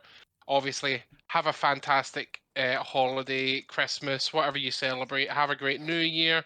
Drink plenty of alcohol, or don't. Do whatever you really like. Eat and be merry, get very eat and fat, be and then burn it merry. off in the new year if you would like to. Yeah. Or do what Uh, I do and don't burn it off. I mean, Adam and I have already ticked off that bit, so we're fine. Let's Yeah. go. Congratulations again to you, Darren, for getting top 8, 6th Cheers, place mate. overall. Yes, mate, very sick. Fantastic. Well done to Cobb for top For showing up. 128 For attending. For showing up. attending. For being one of the Thanks. fucking 50 Yeah, look, you brigade managed to players get a not to ticket, make which I top failed cut. to do. And yeah, a big thank you to Bryce for remaining as the podcast host despite playing One Piece for a majority of the year. I have played I can probably count the amount of Digimon games I've played since set 11 on two hands. Well, Great. thank you for committing more hours to this podcast than you have Like, you committed have your to playing game. the fucking game. So I think fair I've play to committed you. more hours to this podcast than I have card games this year because of how long Oh, these things fucking No run. shot, man. One Piece, that's like thousands of Mate. hours, surely. These are like 3 hours every time we record. I've done like 15 or something, right? Yeah. Oh, no, yeah. I guess locals every week. I don't know, because I finish my games at locals in like 20 minutes, and then So have you played and then more? I'm out Have for you played 40 more than minutes. 36 hours of gaming in the last year? Then No. Have you 'Cause if- showed? I mean, in terms of Have how you long my showed up games to actually more than last, 12 just play locals? too quick. Have you showed up to more than 12 locals for One Piece in the last year? Yep. Yeah, I think you've eclipsed the pod then. Yeah. I don't know, bro. I just speedrun my games. But we respect the Game is hustle simple. regardless. Let's try and make sure we Respect. don't get the 4 hour mark so that Yeah. Darren can get to his fucking bed because he's just spent 3.5 hours of his life he's never getting back. Yep. Yeah. Thank you very much for listening, folks. This has been Win Rate 0%. We'll see you in the next year. Have a good one. Bye-bye. Goodbye. nice guys. Bye. Farewell. Bye.